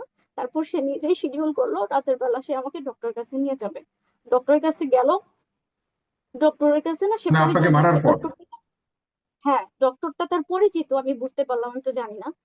ডক্টরকে সে পরিচয় দিচ্ছে আমি নাকি তার কাজিন। আমার তো খারাপ লাগলো যে আশ্চর্য, মানে তুমি গোপন করছো, মানে আমি তার কাজিন, এটা কি ধরনের কথা? তো আমি তারপরেও তার উপরে উচ্চবাচ্য করার আমার শক্তি নাই, আমার সাহস নাই। তো এখন ডক্টর থেকে বের হয়েছে, আমি একটু মনটা খারাপ, কথা বলতেছি না আর কি, চুপ করে আছি। হসপিটাল থেকে বের হয়েছি বাইকে চড়ে, এখন তার কথা যে ঘুরতে যাব, বাইকে সে এখন ঘুরতে যাবে। তা আমি বললাম কি যে আমি চলো বাসায় যাব, আমার ভালো লাগতেছে না, আমার মনটা ভালো লাগতেছে না, বাসায় যাই, এতটুকু বলছি। পরে সে আমাকে ওই অচেনা অজানা একটা শহর, আমি প্রথম গেছি জীবনে, আমাকে সেখানে তার বাইক থেকে নামায় দেয়, বাইক থেকে নামায় দিয়ে সে চলে যায়। আমি আমার কাছে আমার ব্যাগ ছিল, আমার ব্যাগে তখন মাত্র 1,000 টাকার একটা নোট ছিল, কোনো ভাঙতি টাকাও ছিল না। আমি কি করব, গ্রামের রাস্তা তো, রাত হয়ে গেছে অনেক, প্রায় তখন 11টার মতো হয়ে গেছে, গ্রামের রাস্তা তো মানুষজনও নাই যে আমাকে রাস্তার মধ্যে ফেলে বাইক নিয়ে চলে যায়। আমি আস্তে আস্তে আমি তখন সিদ্ধান্ত নিই তাহলে আমার কি করতে হবে, আমি বাসায় কিভাবে যাব। ঠিক আছে, হাঁটা শুরু করি, রিক্সাওয়ালা একটাকে পাইছি, জিজ্ঞাসা করি যে আচ্ছা এখানে বাস কাউন্টার কোন জায়গায়, আমার কাছে যে টাকা আছে এটা দিয়ে যে আমি বাসায় আসতে পারবো কিনা এটাও আমি জানি না, আমার জানা নাই। তো সে এরকম সে বলতে পারলাম না। আবার আবার হাঁটতে থাকি, আবার আরেকটা রিক্সাওয়ালার কাছে যোগাযোগ করি, আরেকটা রিক্সাওয়ালাকে জিজ্ঞেস করি, সেও বলতে পারে না। এভাবে আমি না অলিগলিতে হাঁটা শুরু করছি। তারপরে পেছন থেকে দেখলাম সে ছু মেরে আসলো বাইক নিয়ে, এসে আমাকে একদম থাবা দিয়ে বাঘের মতো ধরলো আমার বোরকাটা ধরে, আ- আ- বস, বাইকে বস, আচ্ছা বসলাম। এর মধ্যে তো তার আছেই যা, মানে আমি জীবনেও এরকম দেখি নাই, বেয়াদব, এই অসভ্য, এগুলো বলা শুরু করলো। আমি তো ভয়ে আমি আমি শুধু বলতে আমাকে বাসায় যেতে দাও, আমাকে বাসায় যেতে দাও, মানে আমি ভয় পেয়ে গেছি, আমি তাকে ভয় পেয়ে গেছি এক কথায়। আর আমার তার সাথে আমার আর চলার কোনো ইচ্ছাও নাই। সে আমাকে তারপরে বাইক থেকে আবার হেঁচড়ে মানে আমাকে বোরখা ধরে উপর থেকে হেঁচড়ে বাসা পর্যন্ত নিল। তখন একটা 3তলা বিল্ডিং এ উঠাইছিল আমাকে, যেখানে সে থাকতো। এই 3তলা বিল্ডিং এ সে আমাকে হেঁচড়ে হেঁচড়ে হেঁচড়ে হেঁচড়ে উপর উঠাচ্ছে। আমি বোরকা পরা, ভিতরে আমার ড্রেস আছে, তার মধ্যে আমার গায়ে জায়গায় জায়গায় জখম হয়ে গেছে, জায়গায় জায়গায় আমার ছিলে গেছে। আমি কি সেদিন তার পোশাক ছিল না? আমি সেদিন তার পোশাক ছিলাম না? হুন্না লিবাসুল্লাকুম আনতুম লিবাসুল্লাহ হুন্না, এটা সেদিন মনে ছিল না? পোশাকের সাথে আচরণ করে, এটার নাম পোশাক। সে আমাকে এভাবে আমি বলছি যে আমাকে ছাড়ো, আমি আমি হেঁটে যাচ্ছি, ও ভাবতেছে আমি মনে হয় পিছন থেকে চলে যাবো বাইরে, আমি যাবো, আমি আমি নিজে হাঁটতেছি, আমাকে ছাড়ো, আমি আস্তে আস্তে উঠবো, আমাকে ছাড়ো। ও আমাকে হেঁচড়ে 3তলা উঠায়, চিন্তা করতে পারেন। তারপর ও আমাকে ওর বাসায়, একদম ফাঁকা বাসায় নিয়ে ও বটি নেয়, বটি দিয়ে ও আমাকে আজকে জবাই করে ফেলবে। আমি তো, ও না হয় আমাকে ভয় দেখাচ্ছে, এটা ও জানে, আমি জানি না। আমি তো আমি তো ফেস করতেছি। আমি তখন তার পায়ে পড়ে যাই, জান সরি, জান সরি, ওকে, ওকে, আমি শুধু আমি আমি হাসতেই থাকবো, আমার কোনো খারাপ লাগা নাই, ওকে সরি। তারপরেও সে আমার সাথে যাচ্ছে তাই মারে, যেভাবে ইচ্ছা মারে, ফেলে রাখে, আরেক রুমে গিয়ে বসে থাকে। আমি তো ভয়ে কাঁপতেছি, মানে আমার রাতটা কোনো রকম পার হইলেই সারে, এভাবে আমার রাত পার হয়। তারপর ওই যে আমি নিজে গিয়ে তাকে সরি বলি, আমি উল্টা তাকে পানি খাওয়াই, এভাবে তারপরে আমি তাকে হাত করি, এভাবে আমার পরিস্থিতি স্বাভাবিক করতে হয়। এই গেল একটা প্রথম ঘটনা। 2 নম্বর ঘটনা, তারপরে পরবর্তীতে আমি একেবারে পুরো রংপুরে সেটেল হই আসাদ নামে একটা লোকের বাসায়। বাসাটা তখন মাত্র নতুন করেছে। আসাদ নামে একটা লোকের বাসায় মাত্র নতুন করেছে। তার ওই বাসায় কেউ থাকে না, ফ্লোরের পানিও এখনো শুকায় নাই। দোতলা একটা বাসা, যেহেতু আশপাশে ফাঁকা ফাঁকা জায়গা, গ্রাম, ঝিঝি পোকার শব্দ। এরপরে তখন আমার বাসায় আইপিএসও ছিল না, বারবার ঘন ঘন কারেন্ট চলে যায়। কারেন্ট চলে যায় তো সন্ধ্যা থেকে কারেন্ট যখন চলে যায়, তখন আমাকে সে বাসা থেকে বের হয়েছে সকালে এবং বলে গেছে যে আমার আসতে সন্ধ্যা হবে। আমি বলছি ওকে, সন্ধ্যা হবে, আসবে সে। কিন্তু সে সন্ধ্যায় আসে না। কয়টা বাজবে, আনুমানিক 7টা। 7টায় আসে না, 8টায় আসে না, 9টায়ও আসে না, 10টায়ও আসে না, 11টা বেজে যায়। এর মাঝে 2-3 বার কারেন্ট চলে গেছে। আমার একটু কেমন যেন অস্বস্তি লাগতে থাকে, ভয় লাগতে থাকে, মনটাও খারাপ লাগে। স্বাভাবিক, নারী সুলভ যে বিষয়, খারাপ লাগতে থাকে। 11টা বাজে যখন সে এসে ডোর নক করে, নক করলে আমি তারপর খুলি। খুলে শুধু আমি এতটুকু বলছি, এত লেট করছো, 11টা বেজে গেছে, তুমি জানো না আমি ভয় পাই। এতটুকু বলে আমি শুধু বেডের উপরে গিয়ে বসছি। আমার আশা ছিল সে আমাকে একটু কনভিন্স করবে বা এক্সপ্লেইন করবে আমার এই জন্য লেট হয়েছে, বা একটু কনভিন্স করবে। আমি তো এমন মেয়ে না যে আমাকে খুব বলতে হবে, কারণ আমি তো ক্ষমায় বিশ্বাসী। আমার কাছে অ্যাটলিস্ট এক্সপ্লেইন তো করুক, একটু বলুক, কনভিন্স করুক। আমি একটু মন খারাপ করে বেডের সাইডে গিয়ে বসছি। সে এত মারছে, সে আমাকে সারা রাত মারছে, সারা রাত মারছে। আপনারা দেখছেন রিসেন্ট উপদেষ্টা নাহিদকে যেভাবে মারছে, কোমর থেকে একটা দাগ, সেটা ভাইরাল হয়েছে, আপনারা সবাই দেখছেন। আমার পুরো কোমর থেকে নিচ অব্দি এভাবে 2 পায়ের মধ্যে সেভাবে এভাবে এভাবে জখম করে ফেলছে। সেই জখম, সেই জখম, আমি জানি না নাহিদ উপদেশটাকে কি দিয়ে মারছে, সে আমাকে এই জখম করছে এই লেভেলে, লাথি দিয়ে দিয়ে, পা দিয়ে লাথি দিয়ে দিয়ে, সে আমাকে ফুটবলের মতো লাথি দিতে দিতে বেড়ে উঠাইছে, নামাইছে, মারতেই আছে, মারতেই আছে। আমি আমি নিতে পারি না। আমি জানতাম ওকে একটা দুটো চড় দেয় মানুষের, স্বামী স্ত্রীর মধ্যে এগুলো হয়, এভাবে মারে আমার জানা ছিল না। আমাকে এভাবে মারতেই আছে। তারপরে সে এক পর্যায়ে বের হয় বডি আনতে। সে প্রতি কথায় বডি আর ছুরি নিত, সে প্রতি কথায় বডি আর ছুরি নিত, সে বের হয়েছে বডি আনতে। তারপরে আমি ডোর লক করে দিছি, আমি ডোর লক করে দিছি ভয়ে। এবার সে দরজা বাইরানো শুরু করছে। আমি কাকে ফোন ফোন নিয়ে আমি বেলকনিতে চলে গেছি। বেলকনির ডোর ওদিক থেকে লক করা যায় না। আমি বেলকনিতে গিয়ে আমার মাকে ফোন দিছি যে আম্মা আপনি এখন আসেন, তারা কেউ আসে নাই। সে আসছে সকালে। আমিও বলছি আমি কি এভাবে কান্না করে আমাকে মেরে ফেলবে, আসে নাই তখন। তারা আমাকে মেনে নেয় না এরকম না, বরং তারা তো আস্তে, আচ্ছা আমি বলতেছি ধীরে ধীরে। আমি তো আর এমনিতেই একটা তার নাম্বার আমি পাবো কোথায়, আমাকে মেনে নেয় না, বিষয়টা তো এরকম না। আমি বলতেছি মা আমাকে মেরেই ফেলবে, আপনি আসেন, আসে নাই। কিন্তু এই জায়গায় আমার মা হইলে পারতো সহ্য করতে, সে রাতটা কাটাতে পারতো।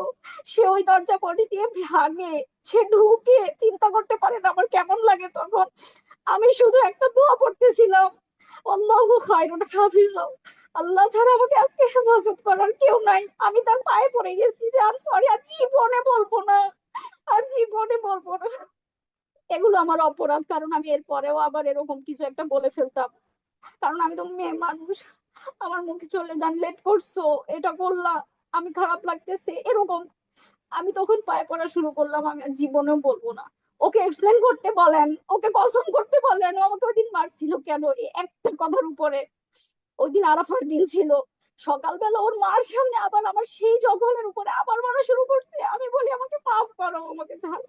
আমি দাঁড়াতে পারিনি, আমি সারাদিন শুয়েছিলাম বেডে। আমি 2 দিন আমি হাঁটতে পারি নাই সোজা হয়ে। আরাফার দিন ছিল, পরে সে আমাকে কথা দিছে আরাফার দিনের কসম আমি আর জীবনেও মারবো না, ইত্যাদি ইত্যাদি। এটা গেল দ্বিতীয় কথা। তৃতীয় কথা, আমি এর মধ্যে ঢাকায় সেটেল, ঢাকায় চলে আসছি। আমি জাস্ট তার পোশাকের বর্ণনাটা আগে দিয়ে আমি গ্রাজুয়ালি ধাপে ধাপে সব বিষয়গুলো আমি আপনাদের বলবো। ঢাকায় ততদিন আমি সেটেল। সে একদিন আমার সাথে বাদ ফজর কথা বলতেছে, সে প্রতিষ্ঠান করবে, প্রতিষ্ঠানে ছেলে মেয়ে একসাথে পড়াশোনা করবে। সেটা মানে প্রথম প্রথম সে পঞ্চম শ্রেণী পর্যন্ত প্রতিষ্ঠান করবে।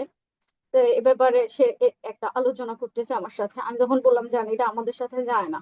আমি এটা না, নারী পুরুষ আলাদা। সব সময় তার সাথে আমার সমস্যা ছিল এটা, নারী পুরুষ আলাদা করো। ছেলে মেয়ে একসাথে বলে, ছোট ছোট বাচ্চারা পঞ্চম শ্রেণী পর্যন্ত পড়বে। এই যে বর্তমানে তার জিন্নুরে যে সেন্টার আছে মানে রংপুরে, এটার ব্যাপারে কথা বলতেছিল। আমি বললাম না, যতই হোক মেয়েদেরটা আলাদা করো, ছেলেদেরটা আলাদা করো। অন্যথায় এরা যখন একসাথে পড়বে দেখা যাবে ম্যাডামরা তো বড় ম্যাচিউর, বাচ্চারা তো ছোট। যে টিচাররা থাকবে তারা ম্যাচিউর, অফিস মেনটেন করবে তারা ম্যাচিউর। এখানে ছেলে মেয়ে এইভাবে আমি কোনোদিনও, এটা আমাদের সাথে যায় না, তুমি বিতর্কিত হবা, বিশ্বাস করো, এটা করো না। এই কথা এতটুকু বলছি, এতটুকু বলছি। আমার তো তার উপর দিয়ে কথা বলার সাহস শক্তিই নাই। সে এত বড় মানুষ এবং তার এত বদমেজাজি, আমার ভয়। আমি আমি অনেক কিছু জানি, আমি তাকে বোঝাইতে পারি, কিন্তু আমার ভয়, আমি তো কথা বলার শক্তিও পাই না তার সামনে। আমি এভাবে তাকে ঠান্ডা মাথায় সুন্দর করে বলতেছি, সে আমাকে চট দেওয়া শুরু করলো। আমি আমি একটু বললাম যে কেন, ছেলে মেয়ে একসাথে থাকলে তোমার ভালো লাগে, তোমার ভালো লাগবে, এরকম বলছি, সে আমাকে চড় দেওয়া শুরু করলো। চড় তো আর যেই যেই চড় না, আমার দুইটা গালে সে এক একটা গালে একটা করে 10টা করে চড় দিতে দিতে দুই পাশে গালে এত এত চড় দিল, এই লেভেলে চড় দিল, এত মারলো, এত মারলো, আমার গালের ভেতরের অংশগুলো দুই পাশ থেকে কেটে কেটে গেছে। সে বলতেও পারবে না, কারণ সে ফিরেও তাকায় নাই। আমি জানি আমার বোনদের সংসার, আমি দেখছি হাজবেন্ডরা কখনো যদি একটা চড়ও দিছে বা একটা গায়ে হাত তুলছে, ওটার জন্য সারা জীবন অনুতপ্ত থাকছে, কিংবা পরবর্তীতে তারা এত অনুতপ্ত হয়েছে বা বুকে জড়ায় নিছে বা বলছে বা দেখতে চাইছে কি কতটুকু আঘাত পাইছে, একটু তার ট্রিটমেন্টের ব্যবস্থা করছে, এতটুকু করছে, এতটুকু অ্যাটলিস্ট করছে। সে আমাকে এমন ভাবে মারলো, আমার ভেতরের দুইটা পাশের গাল কেটে গেছে, আমি খেতে পারি নাই ওই দিন। যে আমি সারাদিন, সে জানেও না, জিজ্ঞাসাও করে নাই, উল্টো মেরে টেরে সেই আবার উল্টো দিকে ঘুরে শুয়ে থাকলো, মানে দোষটা আমার। তারপরে আরেকদিন সে তার আহ, তার একই পোশাক আজকে পরে, কালকে আবার ওইটাই পরবে না, আবার কালকে আবার ওইটা পরবে না, তো আবার ওইটা দিলে আরেকদিন আবার ওইটা পরে। এরকম মানে আমি জানি না যে সে কোনটা পরবে কোনটা পরবে না। আমি সব সময় তাকে বলতাম, জান যেটা পরবা না ওটা একেবারে ফেলে দিবা। ফেলেও না, কিন্তু কখনো কখনো আমি যদি দেই, যে এটা আমার কাছে চায় পোশাকের, মানে যখন ওয়াশরুমে ঢুকে আমি দিলে তখন আমার উপরে রাগ হয়, ক্ষেপে যায়। এগুলো আমার বিয়ের প্রথম 2 বছরের ঘটনা বলতেছি। তার তার মধ্যে এটা হচ্ছে, আমি সে ওয়াশরুমে যায়, আমি তার আন্ডারওয়্যার, টাওয়েল এগুলো সব নিয়ে দাঁড়িয়ে থাকি, কিংবা আগে দাঁড়িয়ে থাকতাম, কিছুদিন পরে আমি ওইটা নির্দিষ্ট জায়গায় রেখে চলে আসি, এটা হলো আমার দায়িত্ব। তারপরে আমি ওই একটা আন্ডারওয়্যার দিয়েছি, ওইটা সে পরলো, পরতে গিয়ে ওটা তার পছন্দ হয় না, ছুঁড়ে মারছে। ওইটা ছুঁড়ে মারছে, আমি দাঁড়িয়ে আছি সামনে, সে আমাকে একটা ধাক্কা দিছে। আমি রুমের সোজা রুম ওয়াশরুমের থেকে একদম মেইন রোডের সামনে গিয়ে পড়ছি।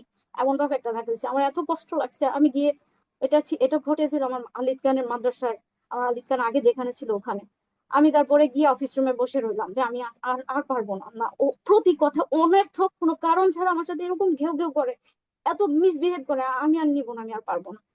তারপর সে আমি এক জায়গায় যাওয়ার কথা ছিল, একটু পরেই শিডিউল ছিল, সে নিজে আসছে, গিয়ে গাড়িতে বসে আছে, কারে বসে আছে, সে আরেকজনকে পাঠায় যে আমাকে যেতে বলে। আমি বলি না, আমি যাব না, আমি আর নিব না, আমি এগুলো পেন আর নিব না। সে তারপরে নিজে আসছে অনেকক্ষণ পরে, আমি বলছি আমি কোনোভাবেই যাব না, তারপরে আবার আসছে নিজে, যেতে হবে। তারপরে ঠিক আছে ওকে, সে আসছে মাত্রই আমি বলে গেছি, আমি গেলাম। আমার ভেতরে মানে সে বললেই ওকে যে আচ্ছা ঠিক আছে, ভুল হয়ে গেছে, সরি, ভুল হয়ে গেছে। এদিন সে আমাকে এতটুকু বলছে। আমি আবার রেডি হয়ে তার সাথে গেলাম। তারপরে সে আরেকদিন, সে সে বাইকে করে, আমি তার সাথে আমাদের গাজীপুর মাদ্রাসা আছে ওখানে যাচ্ছি। আমি কেন রোড চিনি না সেজন্য আমাকে আবার বাইক থেকে নামাই দিছে, চিৎকার চেঁচামেচি শুরু করছে। আমি বললাম দেখো আমি কিভাবে চিনবো, আবার বেয়াদবি করে। আশ্চর্য, এটা কি ধরনের, ও না, মুখে মুখে তর্ক করে। সে চিল্লাইতেছে এই শহরের মেয়ে, এটা নাকি তার এরিয়া, সে রাস্তা চিনে না, রাস্তা না চিনলেও দোষ। রাস্তা আমি কোত্থেকে চিনবো, আমি কি রাস্তায় রাস্তায় থাকছি? রাস্তা আমার দেশ, আমার গ্রাম, আমার বাবার বাড়ি, আমি চিনবো না কেন? আমি কিভাবে চিনবো, কারণ আমি তো চিনি না। আমি কি কখনো এইভাবে একা একা আসছি? আমি কি রাস্তায় রাস্তায় গিয়েছি? সে জি আমাকে সাবিক, যখন আমি বললো মানে একদম একটু চিনে না। শর্ট করবার জন্য অনেক অনেক অনেক কিছু বিষয় আছে আপনার সাথে আলাপ হ্যাঁ, করবো। সে শর্ট করবার আমাকে জন্য মানে আপনি আমাকে নির্যাতিত হয়েছেন, এগুলি কি পারিবারিক নির্যাতন বলা যায় কিনা আপনার চোখে? আপনি তো ধর্ম পালন করেন, স্বামীর শাসন বলা যায় কিনা? এই শুধুমাত্র শাসনের মধ্যে আহ, বিষয়গুলিকে রাখা পশ্চিমকালেও না না, রেখে। পশ্চিমকালেও না। আল্লাহ রাসূল সাল্লাল্লাহু আলাইহি ওয়াসাল্লামের হাদিস আছে, রুয়াইদা ইয়া আনজাশা সাওকাকা বিল কাওয়ারির, এমনি এমনি বলে নাই। আনজাশা রাদিয়াল্লাহু তাআলা স্ত্রীকে আনহু আল্লাহ নির্যাতন রাসূল করা সম্বোধন জায়েজ করে না বলছে, আমাদের এমনি এমনি আলেম বলে নাই সমাজে? সাওকাকা বিল কাওয়ারির, যে তোমার উপরে তুমি কাজ বহন করে যাচ্ছ, তুমি ধীরে ধীরে যাও। একটা একটা নারীদেরকে কাজের সাথে তুলনা করা হয়েছে। ইসলাম কখনোই এটা বলে না, এটা কোনো স্ত্রীকে কখনোই শাসন পারিবারিক করার ব্যবস্থা নিয়ম আছে বা এই জাতীয় কিছু শুনেছি, এরকম কোনো কিছু না। আছে কিনা? প- শাসন, না এটা সেই শাসনটা এটা সেই থাপ্পড় ক্রাইটেরিয়ার দিয়ে মধ্যে পড়ে। গাল কেটে ফেলা কিনা এটাকে শাসন বলে কিনা জানি না, এ নিয়ে বিতর্ক আছে। এটা যাই হোক, আমি আমি ওইসব নিয়ে কথা বলতে চাই না, না, তবে আচ্ছা আপনি আমি প্রশ্ন করি, অনেকবার আমি কথা প্রশ্ন করি, বলেছেন। আমি যে তাকে বললাম আমি রাস্তা চিনবো কেমনে, এটা কি আমার তর্ক? সে যখন আমাকে আমাকে আমাকে উপর আমার উপর মানে রুষ্ট হয়ে চিল্লানো শুরু করলো, আমি বললাম আশ্চর্য, আমি রাস্তা চিনবো কেমনে? আমি কি রাস্তায় থাকছি? আমি কি একা একা গেছি কখনো? তখন সে বললো কি, আবার মুখে মুখে তর্ক করে। আমি বললাম জান এটা কি এটা তর্ক? বলে আবার বেয়াদবি করে। এইভাবে মানে সে এগুলো তার কাছে বেয়াদবি, এগুলো তার নাম তর্ক। এইভাবে সে আমাকে নমিনেট করতো। ভয়েও একটা পরবর্তীতে এই যে এগুলো আমার একটা শিক্ষা থাকতো, এরপরে আরো সতর্ক থাকতে হবে, আরো সতর্ক থাকতে হবে। পেছনের রিজন কি, যে অনেক দুইটা পয়েন্ট আছে আমি কেন এগুলো সাফার করছি। তারপরে রাইট। আবার এখানে আরেকটা বিষয় রয়েছে, মানে তার কাছে তো একটা যৌক্তিক কারণ থাকতেই পারে আপনাকে এই ধরনের নির্যাতন, বলুন আপনার ভাষা, যদি তাই করে থাকে, এর পেছনে কি আসলে যৌক্তিক কোনো কারণ ছিল বলে মনে করেন না, যে আপনার কাছে যৌক্তিক কারণ কেন? এটাই, সে তার হচ্ছে তার তার মানসিক সমস্যা, সে নিজে বলে, সে নিজে বলে মানসিক বলছে। সমস্যা? আচ্ছা। সে প্রচন্ড সেই রকম মানসিক সমস্যার জন্য, বদমেজাজি। তার যৌক্তিক মানসিক কারণ, সমস্যা আপনি কি কোনো কথা মানে? বলার আগেই আপনি তার কাছে বেয়াদব, এটা সে বলছে। এটা মানসিক সমস্যার কথা সে নিজে বলছে, বলে আমার ছোটবেলাটা অনেক কঠিন ছিল তো, অনেক খারাপ ছিল তো, আসলে এজন্য হয়তো বা আমার কাছে অনেক কিছু অস্বাভাবিক লাগে, যেটা আমি নিতে পারি না। এরকম কখনো কখনো সে বলছে।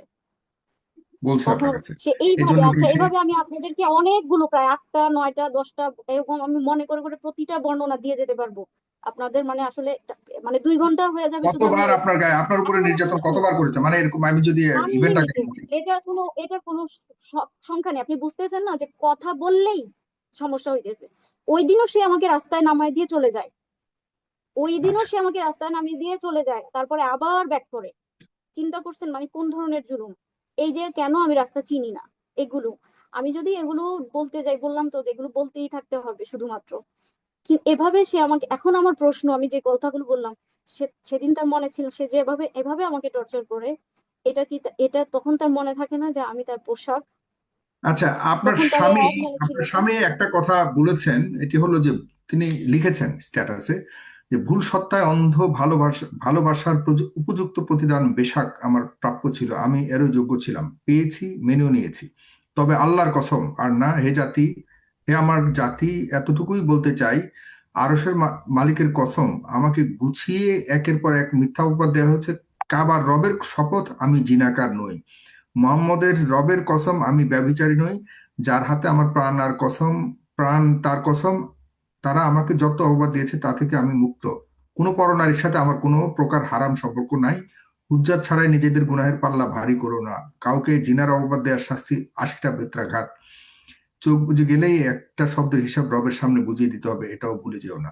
আমার দোষ, ভুল, সত্তা, মাত্রাতিরিক্ত মহব্বত উভয় পরিবারের মাঝে সুন্নাত ইনসাফ করেছেন তিনি। সবার উপরে ক্ষমা এবং সবার উপরে সবর করতে থাকা, দিনের পর দিন ক্ষতবিক্ষত হয়ে নিজের প্রয়োজন ও মানসিকতায় প্রশান্তির আশায় সুলাসা করতে চাওয়া, যাতে আমার প্রথম স্ত্রী, মা, বোন কিংবা সবাই সম্মত ছিল, যা শরীয়তে হালাল, ইত্যাদি ইত্যাদি। আচ্ছা আমি তো বলছি যে বিষয়, আমি জাস্ট পোশাকের উত্তরটা দিলাম এতক্ষণ, তার কি তখন মনে ছিল না? আমি ধাপে ধাপে আপনাদের প্রতিটা বিষয় আনতেছি তো। হুম। এটা সে আমার উপরে এইভাবে নির্যাতন করেছে আমার জীবনের আজকে থেকে 1 বছর আগ পর্যন্ত। 1 বছর ধরে সে আমাকে গায়ে হাত তুলে না, গায়ে হাত তুলে না। এবং সে আমাকে এটাও বলে, সে মানে খুব চেহারাটা ভয়ঙ্কর করে সে আমাকে বলে, আমি যে তোকে মারি না এটা দেখোস না, তার মানে হচ্ছে আমি তোকে আর আমার মায়ের খাওয়ার যোগ্যও মনে করি না, এটা বলে। তো আমি না পরবর্তী ভাবতাম মানে তার মানে, মানে আমাকে মারতো এটাই মনে হয় ভালো ছিল, মানে এই মারে না যে এটাও আমার দোষ। আমি এমন এমন ভাবে নিজের ভেতরে নিজেকেই শুধু দোষী মনে করতে থাকি। মাইর খাইতাম সেটাই কিন্তু মনে তিনি হয় ভালো ছিল। কসম দিয়ে ও যেভাবে আমার বলেছেন, তিনি একজন, হ্যাঁ, ধর্ম প্রচারক, তিনি একজন ধর্ম অনুশীলনকারী, তিনি যেভাবে ইয়ে করেছেন এবং যেটা বলেছেন যে তার প্রতি যে অভিযোগগুলি আনা হচ্ছে এগুলি সম্পূর্ণই মিথ্যা, এবং তিনি আপনার প্রতি বলেছেন যে অন্ধ ভালোবাসা দিয়ে যাচ্ছেন আপনাকে, এবং এখন অন্ধ ভালোবাসা শুধু তিনি কি না, আচ্ছা বলতেছি তো, দেন আমি তার এই উগ্র মেজাজ, বদ মেজাজ এবং ইসলাহের অভাব, তার পরিশুদ্ধতার অভাব, এই বিষয়গুলো আমি রিকগনাইজ করি। করে আমি সব সময় চাইতাম যে তিনি আল্লাহওয়ালা মানুষদের সাথে থাক, সে আল্লাহওয়ালা মানুষদের সোহবত উঠাক। এবং আমার সেই চাওয়ার চাওয়ার ধারাবাহিকতাতেই, আমার সেই প্রচেষ্টার ধারাবাহিকতাতেই কিন্তু তার মার্কাজুদ দাওয়ায় যাতায়াত। এবং তাকে মানে আমি সম্পূর্ণ, আমি চেয়েছি যে আস্তে আস্তে ঠিক হয়ে যাবে, ঠিক হয়ে যাবে। ইসলাহের অভাব, সে তো দিন পালন করে, সে তো আল্লাহর সামনে দাঁড়ায়। ইসলাহ হইলে, ইসলাহি মজলিসগুলোতে বসলে, ভালো মানুষের সংস্পর্শে থাকলে ও ঠিক হয়ে যাবে, বুঝবে। তো ওই যে আমাকে যে 1 বছর ধরে মানে না, এর পেছনে রিজন হইতেছে আমি হুজুরকে, মার্কাজুদ্দৌর হজরতকে আমি জানিয়েছিলাম সে যে আমার উপরে এভাবে মানে চড়াও হয়। এবং আমি একটা পর্যায়ে এসে, যেহেতু আমাকে ধারাবাহিক ভাবে 2 দিন পর পরই এভাবে খুব মারাত্মক ভাবে জখম করে, আঘাত করে, চিৎকার চেঁচামেচি ভাঙচুর করে, আমার এই বাসায় ভাঙচুরের অভাব নাই, এগুলো করে, আমি এগুলোর কিছু এভিডেন্স ছোট ছোট আমি হুজুরের কাছে পাঠাই। দেন হুজুর তাকে কি নসিহত করে না ওসিয়ত করে না বকা দেয় আমি জানি না। এটা ওই কোন দিন হুজুরকে পর পাঠিয়েছেন? যখন তাকে, এখানে একটা প্রশ্ন অনেকেই জানতে চাচ্ছে যে আপনি যে বিষয়গুলি বলছেন এগুলির সত্যতা কি, এগুলির আসলে অ্যাকুরেসি কি, এই ব্যাপারে কোনো ধরনের প্রমাণ আছে কিনা? কারণ সেও বলছে সত্য বলছে, আমি আপনিও নিজে বলছেন সত্য প্রমাণ, বলছেন, দুজনে আমি আবার নিজে কসম কাটছেন। প্রমাণ। আসলে তার অবস্থানটা এখন বর্তমানে এমন, সে এখন উন্মাদ হয়ে গেছে নিজেকে বাঁচানোর জন্য, বা এখন সে আর কি সে তার আশপাশের মানুষদেরকেও এভাবে কনভিন্স করে যে এটা দিনের স্বার্থে, দিনের স্বার্থে। আসলে আমার প্রশ্ন এবার উল্টা আপনাদের কাছে, দিন এত ঠুনকো মিথ্যার জন্য দিন থেকে থাকবে? একটা মিথ্যাবাদী বা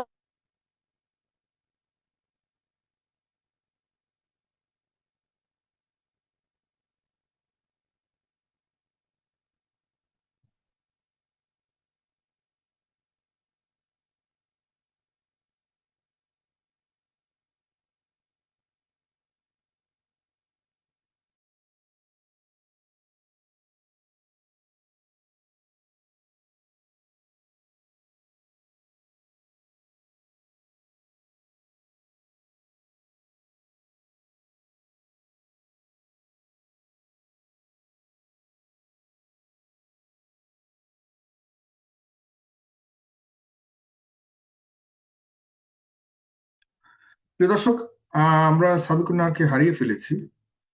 আর তিনি হয়তো এই মুহূর্তে, তার হয়তো মোবাইলের চার্জ শেষ হয়ে যেতে পারে আমার মনে হয়, মোস্ট প্রবাবলি। কারণ তিনি অনেকক্ষণ ধরে কথা বলছিলেন, তার হয়তো মোবাইলের চার্জ শেষের দিকে চলে গেছে, তিনি খেয়াল করতে পারেননি। আমরা একটু অপেক্ষা করি, তিনি হয়তো এখনই যুক্ত হবেন। এখন আসলে অনেক বিষয়, প্রিয় দর্শক, যে আমি কেন এই মুহূর্তে এটিকে নিয়ে কথা বলছি, এর কারণ হলো আপনারা জানেন, যারা দেখছেন ভালো করে খেয়াল রাখুন, আজ থেকে 4 বছর আগেও 2021 সালে আবু তাহ মোহাম্মদ আদনান, তিনি হারিয়ে গিয়েছিলেন বা স্বইচ্ছায় আত্মগোপনে ছিলেন, অথবা তাকে অপহরণ করা হয়েছিল। যেটি হয়েছিল এখনো পর্যন্ত আমরা স্পষ্ট হইনি, কারণ হলো তখন তিনি মিসিং হয়েছিলেন, এটাই জানি। তাকে খুঁজে পাওয়া যাচ্ছিল না। তখন তাকে আমরা কেউই চিনতাম না, আমি ব্যক্তিগতভাবে চিনতাম না, অনেকেই চিনতো না। আমি যতটুকু জেনেছি, তিনি খুব ভয়ঙ্কর, তৎকালীন সময় যতটুকু জানেছি, তিনি ভয়ঙ্কর কিছু ধর্মীয় কথাবার্তা, চ্যালেঞ্জিং কিছু কথাবার্তা বলতেন তৎকালীন সময়। এই কারণে হয়তো তাকে গুম করা হয়ে যেতে পারে। আওয়ামী লীগের আমলে ঘটনাটি ঘটেছিল, এবং তখন গুম বিষয়টা খুব স্বাভাবিক ছিল, যে কেউ গুম হয়ে যেত বিভিন্ন সময়। একটি ভীতি ছিল, ভয় ছিল। তার স্ত্রী, তৎকালীন সময় এই স্ত্রী সাবিকুন নাহার আমার সাথে বা ফেসবুকের সাথে যোগাযোগ করে, এমন ঘটনা হয়েছে তার স্বামীর সাথে। তখন আমি কেউই রাজি হচ্ছিল না যে এই ধরনের বিষয় নিয়ে, যাকে চিনে না জানি না, কেউ আসলে এইসব বিষয় নিয়ে কথা বলতে চায় না। তখন আপনারা জানেন যে এই ধরনের বিষয় নিয়ে আমি সাহসিকতার সাথে ডিল করতাম বা কথা বলতাম। আমাদের ফেসবুক পিপলের যারা কাজ করতো বা তৎকালীন সময় যারা এইসব বিষয় নিয়ে, তারা সবাই একটা সিদ্ধান্ত নিলাম যে আমরা তার পক্ষে দাঁড়াবো এবং তাকে নিয়ে কাজ করব। তখন একমাত্র এই সাবিকুন নাহার তার স্বামীর পক্ষে, প্রতিদিন তার স্বামীর পক্ষে, তার স্বামীকে খোঁজার জন্য প্রতিদিন সে একাকার করে ফেলেছিল তৎকালীন সময়। এখন পর্যন্ত আপনারা যদি যান, ইউটিউবে যান, তৎকালীন সময় আবু তমা আদনানের হারিয়ে যাওয়ার পর যা যা ঘটেছিল প্রতিদিন আমরা শো করেছি। প্রায় এ নিয়ে এমন তোলপাড় হয়েছিল দেশে, এরপর শেষ পর্যন্ত সরকারের পক্ষ থেকে ডিজিএফআই এর কথা যখন আমরা প্রকাশ করলাম যে ডিজিএফ সর্বপ্রথম বাংলাদেশে ডিজিএফআই কাউকে গুম করে, এটি সর্বপ্রথম এই ফেস দ্য পিপল প্রচার করেছিল। এরপর আপনারা শুনেছেন অন্যান্য বিষয়ে, কিন্তু আমরা সর্বপ্রথম প্রচার করেছিলাম তৎকালীন সময়। এটি বলাটাও একটা বড় চ্যালেঞ্জ। আমি 2 দিন আমার কাছে রেখেছিলাম যে ডিজিএফআই নিয়েছে, এই খবরটি আমার কাছে এসছে, আমি কি প্রকাশ করব কি না, এই টেনশনে 2 দিন আমি সিদ্ধান্ত নিতে পারছিলাম যে কি এটা প্রকাশ করব কি করব না, করলে কি হতে পারে, আমার ভবিষ্যৎ আমার ব্যক্তিগত জীবনে কি হতে পারে, এমন ধরনের চিন্তা করতে করতে 2 দিন মধ্যে 1 রাত বা পরদিন এরকম একটা বিষয়। পরে শেষ পর্যন্ত প্রকাশ করেছিলাম। যেদিন প্রকাশ করেছিলাম যে ডিজিএফআই এই হলো লোকেশন, ডিজিএফআই এর অফিসের কাছেই আদনানকে রাখা হয়েছে বা শেষ লোকেশন, ঠিক সেদিনই আদনানকে ছেড়ে দেওয়া হয় এবং সেদিনই আদনানকে রাতে স্পেশাল কোর্টের মাধ্যমে তাকে মুক্ত করা হয়। এরপর থেকে আদনানের খবর আদনান কখনোই আমাদের কাছে জানায়নি তার সাথে কি হয়েছিল, জাতিকেও জানে, কারণ এই বাংলাদেশের কোটি কোটি মানুষ তার জন্য দোয়া করেছিল যখন সে মিসিং হয়েছিল। সে কোটি কোটি মানুষকেও আদনান জানি না জানিয়েছে কিনা তার সাথে কি হয়েছিল। আমি হলে জানাতাম এবং মানুষকে বলতাম অনেক দোয়া করেছেন, আপনাদের প্রতি আমার কৃতজ্ঞতা। এবং আমার জন্য যেই স্ত্রী এবং আমার জন্য যে মিডিয়া এমন করেছে তাদেরকে অন্তত পক্ষে জানাতাম যে আমার জন্য আপনারা এত কিছু করেছেন, আপনাদের প্রতি আমার কৃতজ্ঞতা জানাচ্ছি। আহ, এটি আমরা শুনিনি কাউকে বলতে যে আদনান সাহেব কখনো বলেছেন কিনা জানি না। আমরা এরপর তিনি মুক্ত হওয়ার পর আর কখনো শুনিনি যে তার সাথে আসলে কি হয়েছে, তিনিও আমাদেরকে জানাননি। আর তিনি মুক্ত হয়ে এই পর্যন্ত আছেন। আহ, তিনি 1,000 টাকা থেকে এখন হয়তো কোটি টাকার মালিক হয়েছেন, অনেক কিছু হতে পারেন। সে কারণে মানে এই সাবিকুন নাহার এত পরিশ্রম করেছিল যে কারণে আমাদের সাথে একটা একটা সেই সম্পর্ক, কখনো আমার তার সাথে এরপর কথা হয়নি। এরপর বহু বছর পর যখন জানছি সেই একই দম্পতি আবারও এমন সংকট নিয়ে আছে, সেই সাবিকুন নাহার আহ, এত কষ্টে আছে, তখন ভাবলাম যে না, সাবিকুন নাহারের পাশে দাঁড়াই বা না দাঁড়াই, এখানে আসলে ঘটনাটা কি, যেহেতু মিডিয়াতে বহুবার এ নিয়ে আলোচনা হচ্ছে, আমার কাছে মনে হয়েছিল যে না, সেই সাবিকুন নাহারের পাশে এখন আমার দাঁড়ানো উচিত। বোন হিসেবে হোক, ভাই হিসেবে হোক, বা একজন নারীর পাশে একজন সামাজিক যে দৃষ্টিভঙ্গির আলোকে হোক, মানে অন্তত পক্ষে এই বিষয়টি নিয়ে সমাধান হোক, এটাই চাই। আমাদের ব্যক্তিগতভাবে কারোর প্রতি কোনো ধরনের অতিরিক্ত আহ, চাওয়া পাওয়া বা অতিরিক্ত কোনো উদ্দেশ্য নেই। চাই যে এই ধরনের বিষয়গুলো সমাধান হোক। এখন সমাধান করার জন্য এখন যতটুকু শুনছি, প্রিয় দর্শক, সাবিকুন আর আমার সাথে যুক্ত হচ্ছে। আহ, কিছু এমন কিছু ঘটনা ঘটছে তাদের মধ্যে, স্বামী স্ত্রীর মধ্যে, যেগুলি আসলে সামাজিক যোগাযোগ মাধ্যমে এখন মুখরোচক একরকম আলোচনার বিষয়বস্তু হয়ে গেছে, যে আসলে হচ্ছেটা কি, এখানে আসলে কে দোষী কে নির্দোষ সেটি প্রমাণ করবার মতো দায়িত্ব বা সেই সক্ষমতা আমাদের নেই। তবে আপনারা অন্তত জেনে বিষয়টি সম্পর্কে আপনারা নিজেদের মতো করে একটু বিশ্লেষণ করার সুযোগ আছে। জি, সাবিকুন নাহার, আপনি ডিসকানেক্ট হয়ে গিয়েছিলেন, এই কারণে আমি আপনার আগের কথাগুলো বলছিলাম জনগণকে। জি বলুন আপনি এখন। আমরা একটু শেষের দিকে চলে আসতে চাই। আহ, মূলত আপনার প্রতি অনেক অত্যাচার হয়েছে, যতটুকু আপনি বললেন, বুঝালেন। এখন আপনি কি চূড়ান্তভাবে সিদ্ধান্ত নিয়েছেন তার সাথে আপনি আর মানে একসাথে থাকছেন না, এই জাতীয় কোনো সিদ্ধান্ত নিয়েছেন আপনি? আপনি কি এখনো কি তার সাথে আছেন, মানে আপনি লোকেশন একই ছাদে কি নিচে গিয়ে আপনারা থাকেন, নাকি আপনারা আলাদা হয়ে গিয়েছেন? এটি বলবার মতো যদি হয় বলবেন। আর দ্বিতীয়ত হলো, সবচেয়ে বেশি আলোচিত যে বিষয়গুলো হচ্ছে এগুলো, একটা নারীর সাথে তার সম্পর্ক, সে কি যাবেন যেন আপনি বললেন এয়ার হোস্টেস, বা তার সাথে তার সম্পর্ক কিভাবে? এখন মূল প্রশ্ন হলো যে আপনি যে ভিডিওগুলি ছাড়লেন, সেই ভিডিওর মধ্যে দেখেছি যে সে যেখানে তার ক্লাস নিচ্ছিলেন, ওই ভিডিওগুলি আপনি ছেড়েছেন, যেখানে এমন কিছু পাওয়া যায়নি যে তার সাথে ওই নারীর কোনো খুব বেশি দহরম মহরম সম্পর্ক বা আপনার অভিযোগগুলির জাস্টিফাই করে এমন কোনো কিছু দেখিনি।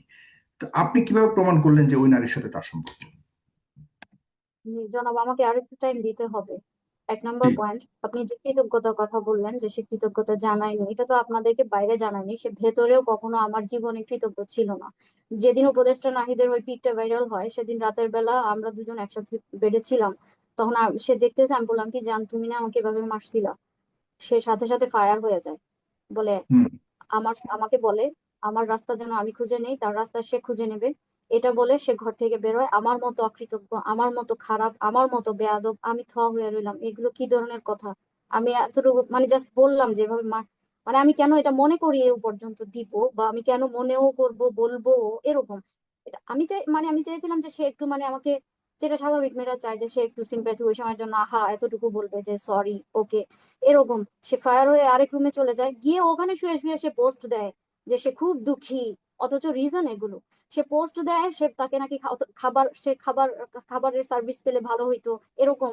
সে তার আশপাশের মানুষকে এগুলো বোঝায়, কারণ আসলে তার চোখে হলো লিপসা, আমি এগুলো একটু কানেক্ট করতেছি। সে আমার টেবিলে খাবার রেডি, সে খাচ্ছে না, অথচ মানুষকে বুঝাইতেছে খাবার নেই। আমি রান্না করতে পারি না খুব ভালো, আমি যারা রান্না করতে পারে ভালো, তাদের তাদের মহব্বতের মানুষকে খাবারটা খাওয়ানো সহজ। কিন্তু যে পারে না, অথচ চায় যে আমি আমার হাজবেন্ডকে বা আমার প্রিয়জনকে আমি বেস্টটা খাওয়াবো, বেস্টটা করব, তার জন্য এটা কঠিন কেন? আমি আমার বড় বোনের কাছে গিয়ে হাতে পায়ে ধরি, আমি আমার মেজো বোনের কাছে গিয়ে হাতে পায়ে ধরি, মায়ের কাছে বলি, যাকে পাই যে ভালো রান্না করতে পারে এরকম মানুষের কাছে বলি বিভিন্ন আইটেমের জন্য। ওদের কাছে সবসময় তো সবার মুড এক থাকে না, ওদের মেজাজ এক এক সময় এক এক রকম থাকতো, হয়তো ওরা তাচ্ছিল্য করতো, এটাও বুঝতাম, তারপরেও আমি দাঁড়িয়ে থাকতাম যে এটা করে দাও, এটা করে দাও। আমি তাকে খাওয়াতাম।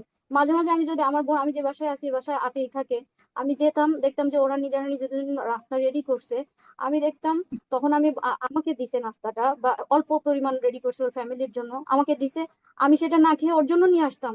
আমি সব সময় চেষ্টা করতাম, এটা খাবারের প্রসঙ্গটা বললাম যেটাতে ও ভিকটিম সাজে মানুষের কাছে, ওনাকে অযত্নে থাকে, এটা চিন্তা করা যায়। আমি না খেয়ে ওকে আমি খাওয়াতাম। আমি যত আইটেম, বিভিন্ন নতুন কোন আইটেম আমি পারি না, আমি আরেকজনকে দিয়ে বলতাম, আরেকজনকে দিয়ে আমি করানোর চেষ্টা করতাম। আমি যেভাবে পারতাম আমি ওর জন্য সম্পূর্ণ করার চেষ্টা করতাম, সে কৃতজ্ঞতা তার মধ্যে কখনোই ছিল না। 2 নাম্বার যে পয়েন্ট আপনি একটু আগে আমাকে প্রশ্ন করেছিলেন, আমাকে বিশ্বাস করবে কিভাবে, এই জায়গায় আমি এটা বলতে চাই, মানে আমার কথাগুলো সত্যতা কি জানেন? এ পর্যন্ত জনাব, আমি যা কিছু বলেছি, যেটুকু দেখেছেন, যেটুকু বুঝেছেন, এবং তার যেই ফাঁকফোকর দেখেছেন কথাবার্তার মধ্যে, এটুকুই না আমার সত্যতা বোঝার জন্য যথেষ্ট। এরপরে যদি যারা বিশ্বাস করবে না, তারা ওই সমস্ত অবিশ্বাসী হৃদয়, যা যা এক শ্রেণীর মানুষ আছে না যাদের হৃদয়টাই অবিশ্বাসী, যারা স্রষ্টাকে অস্বীকার করে শত নিদর্শন দেখা সত্ত্বেও, তারা তখন বলতে থাকে কি, যারা সিরাত পড়েছেন দেখেছেন, কাফেররা কি বলছে, বলতো কি যে আমাকে কবর থেকে যে তার পূর্ববর্তীদেরকে উঠায় দেখাক, তারা কথা বলুক, ফেরেশতারা সামনে আসুক, পাহাড়গুলো সমান করে দেখ। তো যারা বিশ্বাস করবে না তারা বিভিন্ন যুক্তিতর্ক দাঁড় করাবে এবং বলবে যে আম, এটা সামনে আনুক, ওইটা দেখাক, তার কথা সত্যতা প্রমাণ করুক, ইত্যাদি। তো অবিশ্বাসী হৃদয়গুলোর সিমটম এটাই। আমি এতক্ষণ যা বলছি, সে আমার লাইফ, সে আমার জীবন, আমার 2টা বেবির বাবা, আমার গোছানো সংসার ধ্বংস হয়ে গেছে, আমি মিথ্যা বলার কোনো প্রশ্নই আসে না। মিথ্যা বলার এবং যা লিখছি এগুলো না বুঝে আবেগে লিখারও প্রশ্ন আসে না। আমি প্রচন্ড রকম সাফার কিন্তু করছি, সেও প্রচন্ড মিথ্যা পেন, কথা বলার প্রশ্ন আসবে কেন? প্রচন্ড পেন। এখন আদনানও তো আপনার বিষয়ে যে এসে বলছিল মানে। যেটা হুম। বলতেছিলাম, সে উন্মাদ হয়ে গেছে, সে এখন মানতেক খাটাচ্ছে, কিংবা সে সে এখন মানে নিজেকে বাঁচানোর জন্য ওই যে আপনারা জানেন লিয়ানের মাসালা, যারা আছেন আলেমরা বুঝবে, লিয়ানের মাসালায় পুরুষটা সত্য ছিল, নারীটা মিথ্যা ছিল, কিন্তু নারীটা সে তার গোত্রকে বাঁচানোর জন্য বলছে যে আমি আমার গোত্রকে চিরজীবনের জন্য অপদস্থ করব না। সে এরকম একটা অবস্থায় চলে গেছে, সে এখন ওয়াল্লাহি বলতেও ভয় পায় না। সে যত আছে মিথ্যা বলতে চায়, যত আছে যা কিছু বলুক, সে মানে নিজেকে এখন বাঁচানোর জন্য সে মনে করতেছে পুরাটা সেই যেন দিন। এটা একটা, বা তাকে তাকে হয়তো চারদিক থেকে আশপাশের মানুষগুলো বা এই যে সমর্থক ভক্তগণ তাকে পুরা দিন মনে করতেছে, এবং তারা এই জন্যই আমাকে গালি দিচ্ছে, মনে করতেছে তার সাথে দিন দিন ডুবে যাচ্ছে, ইম্পসিবল। দিন এত কারোর সাথে রিলেটেড না, মিথ্যা দিয়ে দিন জয় হয় না, কোনো মিথ্যার সাথে দিন নাই, সত্যের সাথে দিন আছে। তাকে যদি লাখো কোটি মানুষ তাকে সাপোর্ট করে, তবু তার ভিতরে অস্বস্তি আছে, কারণ সে অন্যায়কারী। এবার আসি ওই এয়ার হোস্টেসের বিষয়। এয়ার হোস্টেসের আগের ঘটনা হইতেছে এভাবে, কতগুলো বলবো, আমি তো লিখছি অলরেডি, আমার একটা পোস্টে লিখছি যে সে কি করছে, যেটাকে এখন সে সুলাসা রুবা না, এগুলো দিয়ে এখানে চাপা দিতে সবচেয়ে চায়। বড় হলো যে আপনি সিসি ক্যামেরা ভিডিওগুলি আপনি পোস্ট করলেন, এখানে কি বুঝিয়েছে? কারণ সিসি ক্যামেরাতে আমরা তেমন আমি কিছু বলি, পাইনি। আমি এটাকে এক্সপ্লেন, এটা আমি জাস্ট তার ওয়াল্লাহির এক্সপ্লেনেশন দিয়েছি। সে যে ওয়াল্লাহি বলে বলে যে এখানে ছেলে মেয়ে কোনোদিনও বলে পড়ে নাই, সে ওটা মিন করেছে, আমি সেটা জাস্ট একটু দেখিয়েছি। আচ্ছা। আর পেছনে যে ওই মেয়েটা ছিল, এটা তার নিজের স্বীকারোক্তি, আমি এগুলো তাকেও দেখিয়েছি, তার থেকে স্বীকারোক্তি নিয়েছি, এবং সে এ ব্যাপারে আমার সাথে কথা বলছে। সে আমাকে প্রচন্ড পেন দেওয়া শুরু করছে, সে এই মেয়েটাকে বিয়ে করবে। হ্যাঁ, এবং সে প্রতিদিন রাতে গিয়ে সেন্টারে গিয়ে 1-2 দিন পর পর রাতে গিয়ে সেন্টারে কথা বলে, রাতের 2টা বাজে 3টা বাজে আসে, এসে আবার সেটা আমার সাথে শেয়ার করে।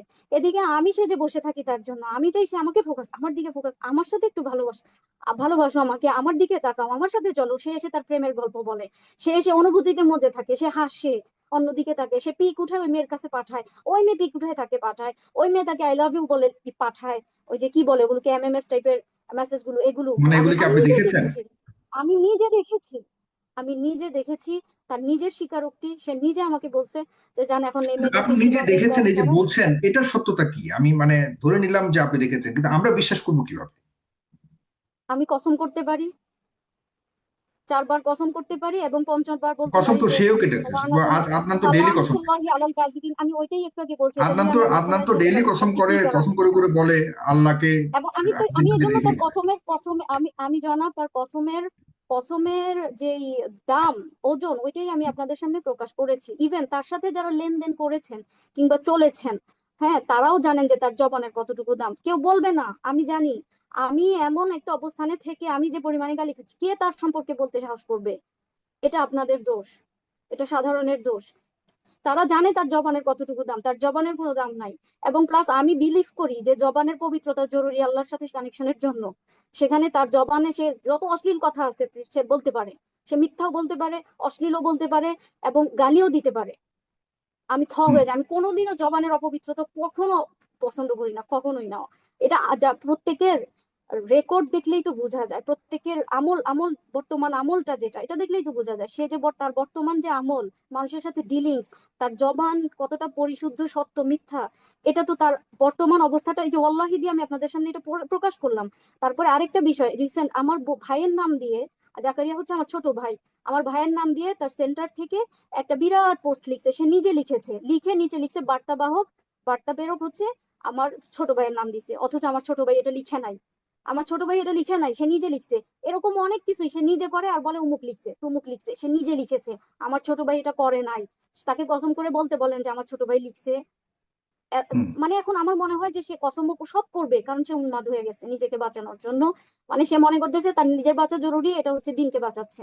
এটা হলো তার আচ্ছা, আশপাশের মানুষকে সে আপনি ওয়াশ আপনি আপনি একটু বলতে চাই, আমাদের জনগণ তো আসলে হাজার হাজার কমেন্ট করছে, তারা অনেকেই মনে করছে যে আপনি মিথ্যে বলছেন, আপনি সঠিক বলছেন না, আপনি এটা নাটক মনে করছেন, করছেন না, সে এটা তারা আপনি এটা বলবে, কাঁদছেন, কারণ আপনার তারা চোখে পানি তাকে কি নাই, মনে আপনি, করতেছে। হ্যাঁ, তারা এটা এরকম বলবে, আমার অনেক কিচ্ছু কমেন্ট জানো না, করছে, আমি ঠিক আছে, আপনাদের কমেন্ট সামনে করে সবটুকু নাই, বললাম। কিন্তু যৌক্তিক কিছু বিষয় আপনার কাছ থেকে জানতেই চাই। সেটি হলো যে আহ, এই যে ধরুন আপনি এত কথা বলছেন, তার মানে এখন থেকে ধরেই নিতে হবে আপনার সাথে তার আর সম্পর্ক হয়তো থাকছে না। এরপর আপনি কি অন্য কোনো নির্ভরতার কারণেই আপনি তাকে ছাড়তে চাচ্ছেন, এই সন্দেহ তো আসতে পারে। আপনারও তো হয়তো অন্য কারোর এটা সাথে মানুষ সম্পর্ক থাকতে সন্দেহ পারে, যে করুক, কারণে আমার আপনিও ভেতরে তাকে আমার তার থেকে ভাই, দূরে থাকতে যাচ্ছেন। এরকম কোনো না, কিছু আছে, বা এরকম কোনো কিছু হয়েছে আপনার সাথে কারো? আমার দেখতে বলেন হয়েছে কিনা। আমার সাথে কথা বলা এত সহজ? আমি তার মতো ক্যারেক্টারলেস? আমার জীবনে বিয়ে করেছি আমি, আমি না, তার সে মতো কি আপনার ক্যারেক্টারলেস বিরুদ্ধে না, এই এখন ধরনের তারা আমাকে ক্যারেক্টার বলবে নিয়ে কিনা। কোনোদিন, কখনো আপনার ক্যারেক্টার নিয়ে কখনো কি সে কি কোনো ধরনের অভিযোগ তুলেছে এ পর্যন্ত? আপনারা এটা নেক্সট এর আচরণই তো বলে দিবেন, তাই না? আমি কি করতেছি, আমার আচরণ, আমার কথাবার্তা, আমার আমল, এগুলো তো দেখবে সারা বিশ্ববাসী, আমার ফ্যামিলি মেম্বাররা না, আছে, সে না, না, সুবাদের মানে সে মানুষ তুলেছে পর্যন্ত কিনা জানে যে আপনারটা দেখবো, জনগণ দেখবে না দেখবে সেটা বলছি না। আমি বললাম যে সে কি, তারপর আপনি যেমন তার ক্যারেক্টার নিয়ে এবং তার এই বিষয় নিয়ে প্রশ্ন তুলেছেন, সে কি এটা আপনার তাকে প্রশ্ন আচরণ, করলেন আপনার, সে পারবে কিনা, সে পারবে কিনা এটা বলতে। সে নিজে বলে তুমি পবিত্র জান, তার সে মানে নিজে বলে আপনার আমি বিরুদ্ধে এই জানি ধরনের যে কোনো তুমি অভিযোগ পবিত্র। সে তুলতে পারে নাই? প্রশ্নই আসে না, প্রশ্নই ওকে, আসে ফাইন, না, এটা একটু জেনে নিলাম, প্রশ্নই কারণ আসে না। এটা জানা যায়। হ্যাঁ, বলুন। এরপরে ইয়ের ব্যাপারটা জানতে চাচ্ছি, বিশেষ করে এই যে নতুন যে এই মেয়েটার অন্য ব্যাপারে সে দাবি। আমাকে এমন ভাবে ব্ল্যাকমেল করা শুরু করলো। আমি যদি এগ্রি করি, আমি যদি হাসি খুশি থাকি, আমি যদি সবকিছু তার জন্য এভাবে করি, এই মেয়েটার সাথে তার এঙ্গেজের বিষয়টা, সে তার ফিলিংস গুলো পর্যন্ত আমার সাথে শেয়ার করা শুরু করলো। এই মেয়েটার কোথায় কোথায় তিল আছে আমি জানি। এই মেয়েটা আসলে এই পর্যন্ত ওই যে রংপুরে গিয়ে একটা মেয়ের সাথে কথা বলছি, যান 20-30 দিন, এই মেয়েটার মতো না, মারিয়ামের আম্মুর মতো না, মারিয়াম হচ্ছে তার প্রথম পক্ষের মেয়ে, তার মতো না আমার কাছে। হ্যাঁ, এই মেয়েটার বিষয়টা ভিন্ন। হ্যাঁ, এবং সে বলতেছে সে 15 ইয়ার্স ব্যাক, 15 বছর পূর্বে সে ফিরে গেছে এই মেয়েটার হাত ধরে। এই মেয়েটা আসছে তার সাথে সাক্ষাৎ করতে। এই মেয়েটাকে সেদিন আচ্ছা, এগুলো কি বিয়ের নমুনা? আমি তো ওইটাই পিকটা এই জন্যই দিলাম, যে পিকটা তাকে পিছনে বসে সে বসে আছে এবং মানে ক্লাসের জন্য আসছে, তার দিকে তাকিয়ে আছে। তার দিকে আমার কাছে আরো এভিডেন্স ছিল, সেগুলো সে আমার ফোনটাকে রিসেট করে সবকিছু ডিস্ট্রয় করে। এবং আমি আরো অনেক ভাবে আমি আর হেল্প পাই নাই, আমি এভিডেন্স গুলো শো করার মতো ইনাফ আমি হেল্প পাই নাই। আমাকে মানে সবাই মনে করতেছে কি, তো তারা এগুলো করে সংসারটা টিকে যাক, কিন্তু আসলে কি এটা টিকার মতো বিষয়? এটা টিকার মতো বিষয় না। এখন একতরফা শুধুমাত্র আমাকে কলুষিত করার মতো বিষয়, সবাই চাইলে এতটুকু করতে পারবে, ওই এখানে টিকার প্রশ্নই আসে না। সংসারটা টিকে যাক বলে যে এভিডেন্স গুলো আমার থেকে হাইড করা হয়েছে, এটা টিকার মতো বিষয় না। তো ওই যে মেয়েটা, সে এই মেয়েটার ব্যাপারে নিজে স্বীকারোক্তি দিয়েছে, মেয়েটার ব্যাপারে নিজে বলেছে। এখানে সে এখন অস্বীকার করুক, সে আমাকে বলে নাই, তাকে কসম করে এটা বলতে বলেন।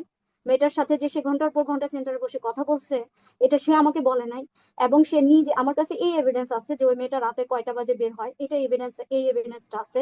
এবং সে সে এমন উন্মাদ হয়ে গেছে, এখন সে বলতে চাচ্ছে কি আমি আমার আনিত অভিযোগটা হচ্ছে তার যেই যে গার্লফ্রেন্ড সম্পর্কে আমি অভিযোগটা এনেছিলাম, সেই গার্লফ্রেন্ডের বিয়েও হয়ে গেছে এবং একটা বেবিও আছে। এটা আমি একটু আপনাদের উদ্দেশ্যে ক্লিয়ার করে দিই, এটা হচ্ছে তার স্কুল লাইফের প্রেম, যার বিয়ে হয়েছে এবং বেবি আসছে।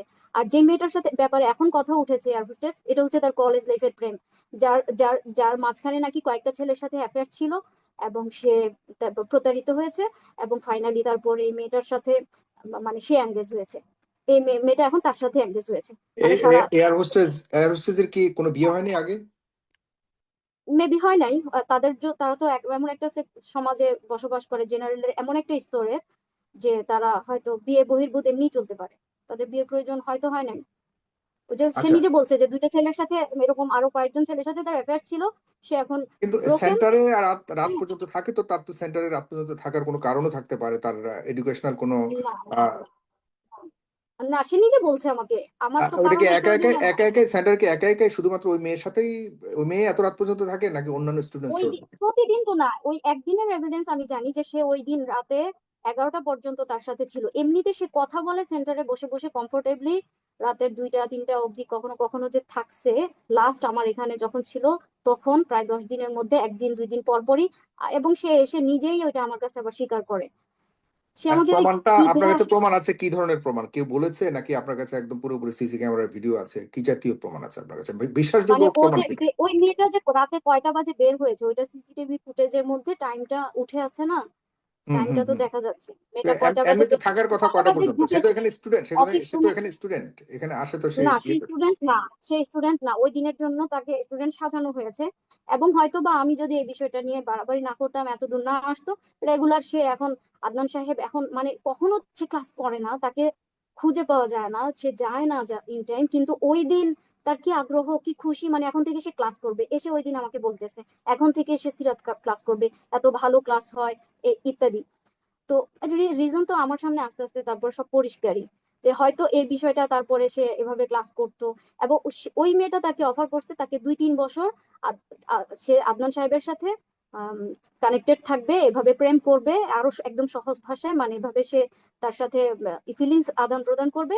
কিন্তু সে একটু টাইম চায়, সে একটু টাইম চায়। আদনান সাহেব নিজে বলছে, সে নাকি তাকে ফোন দিয়ে বলছে যে আমাকে মানে তারা ড্রাইভে যাবে, বাইক ড্রাইভ যাওয়া হয়, ওই মেয়েটা নাকি তাকে এটা প্রশ্ন করছে বাইক ড্রাইভ যাওয়া হয়। দেন আদনান সাহেব আবার প্রশ্ন উত্তর দিছে যে আমি তো এখন আর বাইক ড্রাইভ করি না, আমার এখন কার আছে, মানে কারে তারা ড্রাইভে যাবে, চিন্তা করছেন? আচ্ছা, তো মানে তাদের মানে সে আর কি আদনান সাহেবের সাথে এভাবে মানে প্ল্যান গোছাচ্ছে। এবং সে নাকি জিজ্ঞেস করছে আমার তো যেহেতু এখন ওয়াইফ আছে, বেবি আছে এতগুলো, আমরা কিভাবে এভাবে সম্পর্কটা সামনে কন্টিনিউ করব বা আমরা কিভাবে একসাথে চলবো, এগুলো আমি তার সাথে ওই যে বললাম না যে আচ্ছা ঠিক আছে যান। যখন সে আমাকে ব্ল্যাকমেল করে এবং ওই যে খুব ফায়ার হয়ে যায়, এবং আমি তো তখন বললাম যে আচ্ছা যাও, যা ইচ্ছা করো, কিন্তু আমি বুঝতেছি যে আমি আমার হার্ট, আমার কলিজাটা ফেটে যাচ্ছে, আমি পারবো না, আমি পারবো না। তোমরা কিভাবে গোছাইছো বলো তো, কিভাবে চলবা, কিভাবে থাকবা? তখন সে বলে যে আহ ওই মেয়েটার সাথে কথা হয়েছে যে সে 2-3 বছর টাইম চায়, সে একটু বুঝবে। এবং কখনো তার ওই এই মেয়ের সামনে, সে যখন ওয়াইফ হবে তার সামনে কখনো আমাকে, বেবিদেরকে কখনো শো করা যাবে না, এটা তার ডিমান্ড, এটা তার রিকোয়ারমেন্ট, মানে তার কাছে এই সম্পর্কের কাছে। এবং মানে তো তুমি এভাবে মানে চিন্তা করছেন তাহলে? তারপরেও তারা কিভাবে বলে যে এটা সে মেয়ে না? কসম করে কিভাবে বললাম না যে এক কথা যে সে উন্মাদ হয়ে গেছে, সে নিজে আমাকে কনফার্ম করছে এটাই সে মেয়ে, সে আচ্ছা, নিজে এটাই কনফার্ম সেই, করছে। এটা তো কলেজের আপনি যাবেন যে ওয়্যার স্টেজ। আরেকটা কথা বললেন হ্যাঁ, স্কুলের, স্কুলের বন্ধু, যেটা একটা ওটা কলেজের, ওইটার এটা হলো বিয়ে হয়ে জামিন হলো গেছে, কলেজের। ওইটার জন্য সে 5-7 দিন না খেয়েছিল, ওই ওই মেয়েটা যে তার স্কুলেরটার লাইফে। জন্য, হ্যাঁ, 5-7 দিন সে না খেয়েছিল, সে নিজে এগুলো সব কিছু স্কুলেরটার খবর কি? বর্ণনা দেয় সে নিজে। তার নাকি বিয়ে হয়ে গেছে, বেবি হয়ে গেছে। এখন সে বলতে চায় যে আমি যার অভিযোগ এনেছি, জারিন জেবিন নামে, সে সে ওই মেয়েটা যার বিয়ে হয়ে গেছে। মানে কি দিয়ে শাক দিয়ে মাছ ঢাকবে, কি দিয়ে কি করবে, সে এক কথায় উন্মাদ হয়ে গেছে। উন্মাদ আচ্ছা হয়ে যাক, গেছে। আমরা স্কুল আর কলেজ পর্যন্ত আসছি, ইউনিভার্সিটি পর্যন্ত এখনো যাইনি। আশা হ্যাঁ, করি খুব ইউনিভার্সিটি লেভেল এবার আসেন, ওই লেভেলেও আছে। তার পরবর্তীতে আচ্ছা। আরেকটা মেয়ে আছে, এরকম আরো অনেক মেয়ে আছে। তাছাড়া এগুলো আসলে আমি এই জন্য বলতেছি না যে সে তার মানে মেয়েদের সাথে হুম, যে সম্পর্ক, এই বিষয়টা আমার মানে তার ওই সময়টা সে যদি তবাকৃত হয়, হুম, বর্তমানে তার জীবন এটা মাইনে রাখে না। কিন্তু সে তো হুম, দেখেন একটার পর একটা, একটার পর একটা, আমি তো লিখেছি লাস্ট পোস্টে আমার, যে সে আমার সাথে আমার দেখা অনুযায়ী আমার সাথে কি কি করছে, আমার সাথে কি কি করছে। আরেকটা মেয়ে আছে রংপুরে, ওই মেয়েটা ওই যে কি জানি বলে না, বিহারি টাইপের মেয়ে, এই মেয়েটার সাথেও তার সম্পর্ক ছিল। এই মেয়েটার সাথে তারপরে রাগ করে এই মেয়েটার বাসায় অফারও করছে বিয়ের জন্য। পরে ওই মেয়েটার বাবা তার আহ, মাকে অপমান করে বিদায় করেছে। এবং সে তারপরে রাগ করে আর কি, তারপরে বর্তমানে তার যে প্রথম পক্ষ তাকে বিয়ে করে ফেলছে। এবং এটার জন্য সে চির অনুতপ্ত যে জান, আমি যদি তোমাকে বিয়ে না করতাম, আমি সারাটা জীবন এমন একটা মেয়ে নিয়ে কাটিয়ে দিতাম বা কাটিয়ে দিব। এটা তো এই সমাজের চাওয়া, এটা এই হুম, সমাজের চাওয়া। আর আমি তাকে রেখেছি, এটা আমার সওয়াবের ওই একটা আহ, মাধ্যম। হ্যাঁ, বা থাক, হুম। মানে এরকম। এবং আরেকটা বিষয় আমার সম্পর্কে, সে খুব চটকদার অভিযোগ তার চারপাশের সবাই, আমি তাকে তার প্রথম পক্ষের হক আদায় করতে দিইনি। আমার সাথে আগে পরে কি কথা হয়েছে এগুলোর এভিডেন্স তো আমার কাছে আছেই, আছেই। আপনি চাইলে আমি আমাকে আজকে শোর পরে আমি আপনাকে দিব। তো এই তো তো তিনি আমাকে যা কথা দিয়েছেন ওগুলো তো আছে, ওগুলো বাদ। আমাকে কথা দেওয়া ছাড়াও আমার মা, আমার ভাই, আমার আত্মীয় স্বজন, ভাই বোন সবাইকে গোল করে চার সাইডে বসে সে নিজে কথা দিছে যে আমি একদিনের জন্য রংপুর যাব, মানে শুক্রবার বৃহস্পতিবার দিন যাব রাতে, ফ্রাইডে শুক্রবার থাকবো, শনিবার দিন আমি চলে আসব। যে ব্যক্তি এভাবে আমার সাথে কথা দেয়, আমি কি তখন তাকে চার্জ করতে পারি না যে তুমি তো আমার সাথে এভাবে সম্পর্ক করছো, বা তুমি তো আমার সাথে এভাবে, তখন আমি কি তাকে চার্জ করতে পারি না? এখানে আমি একা কেন, আমাকে কেন দোষী করা হবে? এখানে কি তাদের দোষ নাই? এখানে মাঝখানে এই এই প্রথম পক্ষ আর আমার ব্যাপারের সম্পর্কের মাঝে অনেক আচ্ছা, কথা আছে, এগুলো বলতে গেলে তো জি, বিরাট লম্বা হয়ে যাবে। সাবিকুনার, আমি কিন্তু একটু এই যদি আপনাকে কথাগুলোকে সে একটু পাত্তা যদি দিছে বলি কেন? যে আমাদের আলেমদের মধ্যে কিন্তু এরকম আছে, অনেকেই এরকম কিছু কিছু ঘটনা তো আমরা শুনেছি। এটি হয়তো ধর্মীয় ব্যাখ্যা থাকতে পারে, আপনিও ধর্মীয় বিশ্লেষণ করেন, ব্যাখ্যা করেন, আপনিও ধর্মীয় লাইনে পড়াশোনা করেছেন, আপনি জানেন। আমি ব্যক্তিগতভাবে ওইগুলিতে বেশি প্রশ্নে যেতে চাই না। তবে একটা বিষয় তো আছে যে আমাদের মুসলমানদের চারটা বিয়ে পর্যন্ত জায়েজ।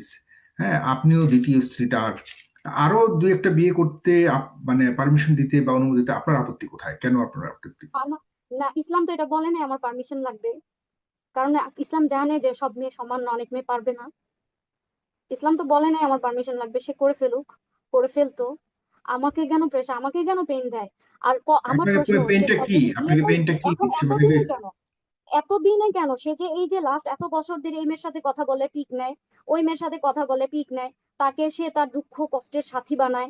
আর আমার কাছে সে কিচ্ছু পায় না, আমি তাকে প্রচুর পেইন দিয়ে রাখছি, কষ্ট দিয়ে রাখছি, খাওয়া পায় না, কিচ্ছু পায় না, এগুলো বলে বলে মেয়েদের সাথে মেয়েদের তার সিম্প্যাথি নেয়। এগুলো কি, এগুলো তৃতীয় চতুর্থ বিয়ে? হুম, আমার এই প্রশ্নের উত্তর দেন আপনারা, সুলাসর উবা মানে সে যারা যদি আছেন। এখন সে যদি এখন বিয়ে করে ইসলামী আহ ধর্মীয় মোতাবেক যে চার বিয়ে করা যায় সেই হিসেবে আপনার কোনো আপত্তি নেই?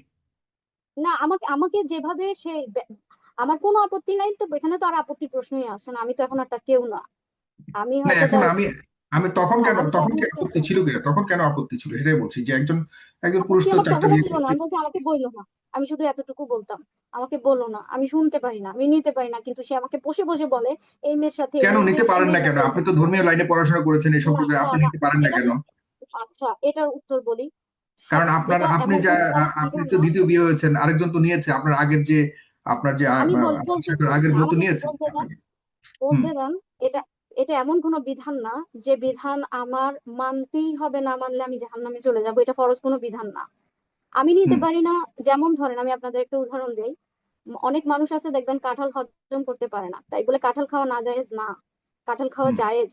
কিন্তু অনেক মানুষ আছে কাঁঠাল হজম করতে পারে না, এখন আপনি তাকে বলবেন যে তুমি কাঁঠাল না খাইলে মুনাফেক হয়ে যাবা, বা মুরতাদ হয়ে যাবা, কাফের হয়ে যাবা। এটা সে পারে না, ওকে একটা জায়েজ বিষয় সে খেতে পারে না, তার শরীরে অ্যাডজাস্ট হয় না, গলব্লাডার নেই, এরকম হইতে পারে ইত্যাদি। যেমন আমি, আমি কাঁঠাল পছন্দও করি কিন্তু আমি খেতে পারি না, আমি হজম করতে পারি না। সেম তো হুম। বিষয়টা এরকম। এটা তো ফিতরতান হইতেই পারে, ভ্যারি করে এক একজন নারীর মধ্যে, এক একজন এক এক রকম হইতেই পারে। সেজন্যই হয়তো বা এটা নারীর পক্ষ থেকে অনুমতি লাগবেই, তার উপস্থিতি লাগবেই, শরীয়তে এটা বাধ্য করে নাই। জি, আমরা একদম লজ্জা করে না? সর্বশেষে চলে এসেছি। সাবিকুন, আর এই যে আমরা শুনতে পাই যে মাঝে মধ্যেই এই ধরনের অনুমতিবিহীন বিয়ে শাদীর, গোপন বিয়ে শাদী করে। আর ধর্ম কি এভাবে এলাও করে? আপনি আপনি আপনার ধর্মচর্চা থেকে আপনি কতটুকু জানেন? এটা তাদের ইমান, ধর্ম বলছে উত্তম আছে না, একটা হইলো রুখসাত, একটা হইলো আজমাত, একটা হইলো জায়েজ মাত্রায়। আর আরেকটা হইলো আরেকটা কথা আমি মানে আমার বড়দের কাছে শুনেছি যে জায়েজের শেষ পর্যন্ত সীমায় যেতে হয় না, জায়েজের শেষ সীমায় হারাম দাঁড়িয়ে থাকে, নাজায়েজ দাঁড়িয়ে থাকে। তো এই যে কিছু বিষয়, চারটা বিয়ে বিয়ে বিয়ে বিয়ে বিয়ের এই যে ফ্যান্টাসি, আরো বিয়ে করব আরো বিয়ে করব, এই যে ফ্যান্টাসিকে কেন্দ্র করে তারা হারামে লিপ্ত হয়ে যায়। তো সব সময় জায়েজটা জায়েজ জায়েজ জায়েজ বলে এটার এই ডান বা কোনো বাম উপর নিচ সিচুয়েশন কি উত্তর এখানে থাকে যে পশ্চিম কোন করে কোন দেওয়া। কোন ধরনের সিচুয়েশনে বিয়ে করতে হয়? সে ধরনের সিচুয়েশন কি আসলে সিচুয়েশনে গিয়েই কি আমাদের দেশের অনেকে বিয়ে আছে করে, আছে অবশ্যই, নাকি আছে এরকম নাকি কিছু না না, এটা কোশ্চেন গেল না। এখন বর্তমানে একটা ফ্যান্টাসি চলতেছে, আমি আপনাদেরকে বলি। একটা লোক আছে, কি যেন নাম, মামুন কাশ্মীর টাইপের একটা লোক আছে। সে এটা তার হচ্ছে ত্রুটিযুক্ত কর্মপন্থার অধিকারী, আমি মনে করি সে মারাত্মক ত্রুটিযুক্ত। এবং আমি এই ব্যাপারে ফতোয়া পর্যন্ত জেনেছি। আপনারা জানেন, তাহমিদুল মাওলা নামে একজন আহ, বিশিষ্ট বিশিষ্ট প্রসিদ্ধ একজন মুফতি আছেন। আমি তার কাছে তার সকল কার্যক্রমগুলো উপস্থাপন করি, এবং তারা আলেমগণ কেউই তার এই কাজগুলো সাপোর্ট করে না। এই যে যে লোকটা আছে, মামুন কাশিমি নামে যে লোকটার নাম বলতেছি, তার এই যে কার্যক্রম, একাধিক বিয়ে নিয়ে যে ফ্যান্টাসি ছড়ানোর যে কার্যক্রম, এটা আলেমরা কেউ সাপোর্ট করে না, এবং সবাই বলে এটা ত্রুটিযুক্ত এবং এটা ভুল ভুল ভুল পথে সে এগুচ্ছে। কেউ তাকে সাপোর্ট করে না, বড় প্রথিতযশা যে আলেমরা রয়েছেন তাকে সাপোর্ট করে না। এই লোকটা কিন্তু আমার উসমানের বাবার পিছনে 2 বছর ধরে লাগছে, মেসেজ দেয়, আমি নিজে দেখেছি। আমি পাশে চা বানিয়ে নিয়ে আসছি, আমি পাশে বসে আছি, দেখি সে মেসেজ দেয় যে আপনার সাথে দেখা করতে। তার পেছনে পিছিয়ে পিছিয়ে ঘুরতেছে, প্রকাশ্যে সে পোস্টও দিছে আপনাকে বিয়ে করাতে চাই। এগুলো একটা প্রভাব রাখে, প্রভাব ফেলে। আবার আমার আমার রঙিন সংসার ছিল। মানুষ এখন আসলে তারা তাদের মানে চিন্তা বুদ্ধিমত্তা এলম দ্বারা তাদেরকে ডিফেন্ড করতে না পেরে, হ্যাঁ, হুম, তাদের তাদের উস্তাদের অন্যায়গুলোকে ডিফেন্ড করতে না পেরে তারা করতেছে কি, আমার উপরে এলজাম দিতেছে, আমার পাস্ট তুলে আনতেছে, 8-9 বছরের পাস্ট তুলে, আমি কত খারাপ, আমি এমন আমি তেমন, আমার এমন ব্যাধি ছিল, এই মেয়ের সাথে কি থাকা যায় নাকি। এটা কি আদনান সাহেব জানে নাই? এটা কি বিয়ের মধ্যে, বিয়ের পরেও কি তিনি জানে নাই? বিয়ের পরেও কি তিনি বুঝে নাই? তারপরেও তার হুম, আমাকে দিয়ে আমার পরে যদি স্যাটিসফাইড না থাকতো, আমি কেন তার লাইফে এত মাইনে রাখতাম? সে যদি আমার উপর স্যাটিসফাইড না থাকতো, এটা শুধুমাত্র চোখের লিপসা, সে নিজের নজরের হেফাজত করে নাই। এবং আমি যা বলছি প্রতিটা শব্দ সত্য। সে নজরের হেফাজত করে নাই, করলে তার কোনো প্রয়োজন ছিল না, কোনো প্রয়োজন ছিল না এগুলো। হুম। এবং তাকে যে চারপাশ থেকে খোঁচানো, হ্যাঁ, বিভিন্ন ভাবে তাকে ইন্সপায়ার্ড করা, এগুলো আমার জন্য আসলে আমার আমার পুরো সংসারটা ধূসর ছন্ন ছাড়া করে দিছে। আমার 2টা বেবি ছন্ন ছাড়া হয়ে গেছে। আমি জানি না যে কালকে থেকে আমাদের কি হবে, আমার বেবিদের জীবনটা কেমন হবে। এটা আমার জানার প্রয়োজনও নাই। আমার পূর্ণ তাওয়াক্কুল আছে আল্লাহর উপরে, এটা জি, আমার জানার প্রয়োজনও নেই। জি। আপনি কি, তার মানে আপনি চূড়ান্ত সিদ্ধান্ত নিয়ে নিয়েছেন যে তার সাথে আর আপনি সংসার করছেন না, এই জাতীয় কিছু? যেহেতু আপনি বলেছেন একটু আগে, আপনার কথা শুনে যতটুকু বুঝতে পারলাম, এখন আপনি একটা বলেছেন দুঃখজনক সত্য আমি আপনাদেরকে বলি, আমার কেন অনলাইনে আনতে হয়েছে, এটা একটা প্রশ্ন, যে ভ্যালিড প্রশ্ন। আমি অনেক দিন থেকে তাকে মার্কাজউদ্দৌর হজরতের সাথে বসার জন্য শিডিউল দেওয়া হয়, সে যায় না, যায় না। অনেকবার শিডিউল দেওয়া হয়, যায় না। সে আমাকে আবার কনভিন্স করে ফেলে। আমার দুর্বলতা আছে, আমি তার কখনো আজকে আমার একটা দাবি আপনাদের মাধ্যমে আমি জানাতে চাই, আমি না তার মুখোমুখি হতে চাই না, কারণ আমার দুর্বলতা আছে। আর এই হুম, দুর্বলতা কাটতে হয়তো সময় লাগবে, আমি তার মুখোমুখি হতে চাই না, আমি তাকে দেখতে চাই না, আমার চেহারাটা আমি তাকে দেখাতে চাই না। তো হুম, সে অনেকদিন ধরে এভাবে শিডিউল চেঞ্জ করে, কিন্তু ফাইনালি আজকে আমি যখন মাত্র আপনার সাথে এখানে যোগ মানে জয়েন করতেছি, তখন আমাকে মানে আমার ছোট ভাই জানাচ্ছে যে ও হজরতের কাছে যাবে একটা সিদ্ধান্তের জন্য। চিন্তা করছেন? এখন আমি যেখানে জয়েন করে ফেলছি, জয়েন করতেছি, সবকিছু হুম, প্রসেসিং, আমি তো কথা দিয়েছি। তো হুম। আমার তো এটা সম্ভব হয় নাই আজকে যাব। এখন দেখি যদি তারা আগ্রহী থাকে বসার জন্য, যেভাবে সমাধান হয় সেভাবে সমাধান করবে। আমার আর আপনি কি এখানে কোনো মানে তার জানা নাই। সাথে, আপনি তার সাথে সংসার করতে এখনো আগ্রহী? না, আমার তো প্রশ্নই আসে না এখন সংসারের কিছু আমার। সে সে আমাকে বলে সে আমার দ্বারা আঘাত পেয়েছে।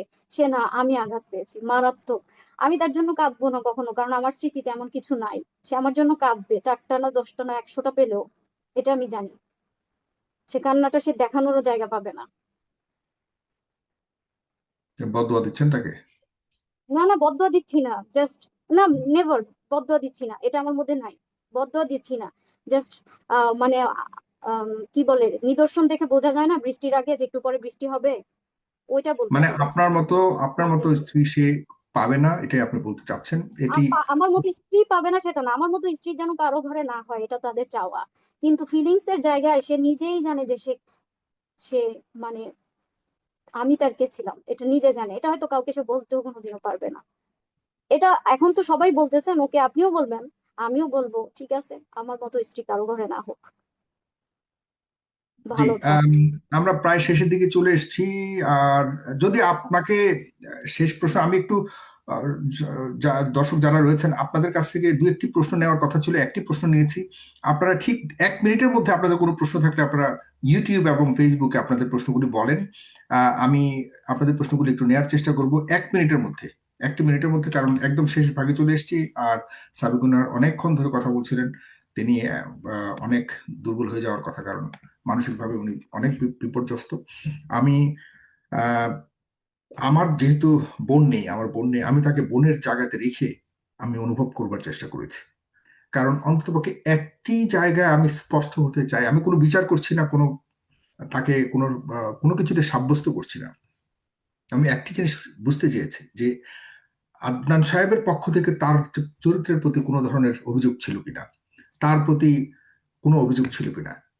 সাবিকুন নাহার সেটিকে চ্যালেঞ্জের সাথে বলেছে যে এই ধরনের কোনো অভিযোগ দিতে পারবে না।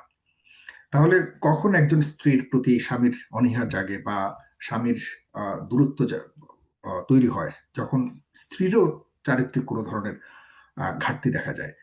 আমরা যেহেতু সেখানে কিছু পাইনি, যেহেতু বলেনি সাবিকুন নাহার, তাহলে শুধুমাত্রই কি ভালো লাগার জন্য, শুধু যৌন চাহিদা মেটাবার জন্য, শুধু প্রেম করবার জন্য আরেকজন মেয়েকে স্ত্রী রূপে পাওয়ার বিষয়টাকেই আমরা বিয়ে হিসেবে মেনে নেওয়ার যে সংস্কৃতিকে আমরা ধর্মীয় আলোকে জাস্টিফিকেশন দেওয়ার চেষ্টা করি, এটি আসলে কতটা যৌক্তিক? এই প্রশ্ন আমার জায়গা থেকে আমি, যেহেতু আমি বোনের মতো করে তাকে দেখি, একটা বোনের ভাইয়ের জায়গা থেকে আমি প্রশ্নটি ছাড়ছি। যাদের বোন নেই, যাদের বোন আছে, যাদের সংসারের কন্যা আছে, সবাইকে আমি এই প্রশ্নটি ছাড়ছি, ধর্মীয় আলোকে নয়। আমাদের সমাজ, আমাদের রাষ্ট্র, আমাদের ডেফিনেটলি ধর্মীয় অনুভবের জায়গা থেকে সবকিছু মিলিয়ে আমি পুরো আলোচনা শুনে যতটুকু আমার কাছে মনে হয়েছে, এই অংশটুকুকে আমি প্রশ্ন আকারে আপনাদের কাছে দিলাম। এই প্রশ্ন উত্তর আপনারা আপনাদের মতো করে দিতে পারেন। আর সবাই আমার মনোভূত হবে, সবকিছু আমার মতো মনোভূত হবে, এটি আমি মোটেও মনে করি না। আপনাদের আহ, জায়গা থেকে আপনারা বলবেন কি কি প্রশ্ন। আমি এই 1 মিনিটে একটু, অনেক প্রশ্ন আসছে। আর বাবা একটু আস্তে ধীরে প্রশ্নগুলো করেন, কারণ আহ, অনেক তাড়াতাড়ি করে উপরে উঠে যাচ্ছে, আমি বুঝতে পারছি না। আহ, তার কাছে প্রমাণ আছে স্ট্রিক্ট ভাবে তাকে তাহলে কথাটা। জনাব, আমি একটা বিষয় বলতে চাই। সেটা হচ্ছে জি। যে আমার একটা চাওয়া আছে। জি। আমার আমার জীবন নিয়ে আমার কোনো পরোয়া নেই। আমার জন্য আমার আল্লাহ যথেষ্ট, আমার আল্লাহই যথেষ্ট।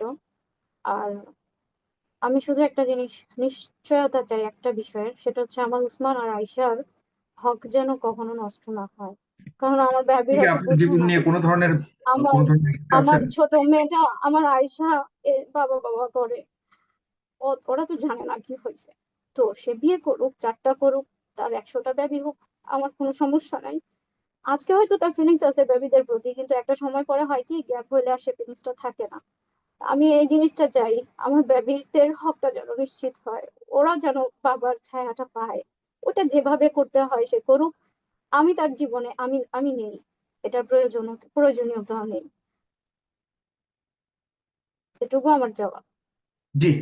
অনেক সবকিছু স্পষ্ট করেছেন। আমার কাছে মনে হয় যতগুলি প্রশ্ন ছিল, অনেকে প্রশ্ন করছেন আগের সংসার কেন থাকতে তারপর আপনি বিয়ে করেছেন, এটা আজকে স্পষ্ট করেছেন। আপনি কেন আগের সংসার, আগের একজন স্বামী ছিল আপনার, সেখানে আপনার বাচ্চা ছিল, সেটি রেখে কেন এসেছেন, সবকিছুর উত্তর তিনি দিয়েছেন। যারা এখন প্রশ্ন করছেন এগুলি রিপিট করার প্রয়োজন নেই। এগুলি আপনারা যারা এখন দেখছেন তারা শুরু থেকে দেখবেন। শুরু থেকে দেখলে এবং কেন সিসি ক্যামেরাতে যে এবং আমি সব প্রশ্ন করেছি, কোনো কিছু বাদ নেই। আমার কাছে মনে হচ্ছে আমি জাস্ট একটু দেখার চেষ্টা করছি যে আমার কোনো কিছু বাদ আছে কিনা, তাহলে আমি সেই প্রশ্নটাও করতাম। এবং আমাকে কিন্তু সাবেগুনার তিনি যুক্ত হবার আগে আমাকে বলছে, ভাইয়া প্রয়োজনে মানুষের যে প্রশ্ন আছে, যদি কোনো প্রশ্ন থাকে আমার প্রতি, সেগুলোকে আমি উত্তর দিতে চাই, আজকে আমি সবকিছু বলতে চাই। ঠিক এভাবে তিনি আমাকে বলেছেন। তিনি স্পষ্ট করতে, কারণ তার প্রতি আপনাদের অনেকেরই কিছু কিছু প্রশ্ন আসে যেগুলি হলো অনুমানের উপরে ভিত্তি করে। আম, সেজন্য তিনি সবকিছু স্পষ্ট করতে চেয়েছেন। আরেকটা প্রশ্ন, এটাও করেছি মনে হয়, এটা হলো ট্রাক্টর বিডি গাড়ি। তিনি বলেছেন যে এইসব কি পাবলিকলি আনা ঠিক হয়েছে, পারিবারিকভাবে আগে দেখা যেত না? এটির উত্তর তিনি মনে হয় দিয়েছেন, মোটামুটি দিয়েছেন। কারণ হলো তিনি বলেছেন তার একজন মুরব্বীর সাথে তিনি বারবার কথা বলেছেন, তারা বসেছেন, তারপরেও রিপিটেডলি ঘটনাগুলি ঘটাচ্ছেন আদনান সাহেব। এগুলি ভেরিফিকেশন করবার সুযোগ রয়েছে। আমাদের এই অনুষ্ঠানের পর ওই মুরব্বী হয়তো ডাকতে পারে, তা ভেরিফাই করতে পারে, উভয় পক্ষ হয়তো প্রমাণ সহকারে আরো কিছু জানাতে পারে। তবে প্রশ্নটা করা হয়েছে। আমি একদম শেষ প্রান্তে চলে এসেছি। আম, আমি আর কোনো নতুন প্রশ্ন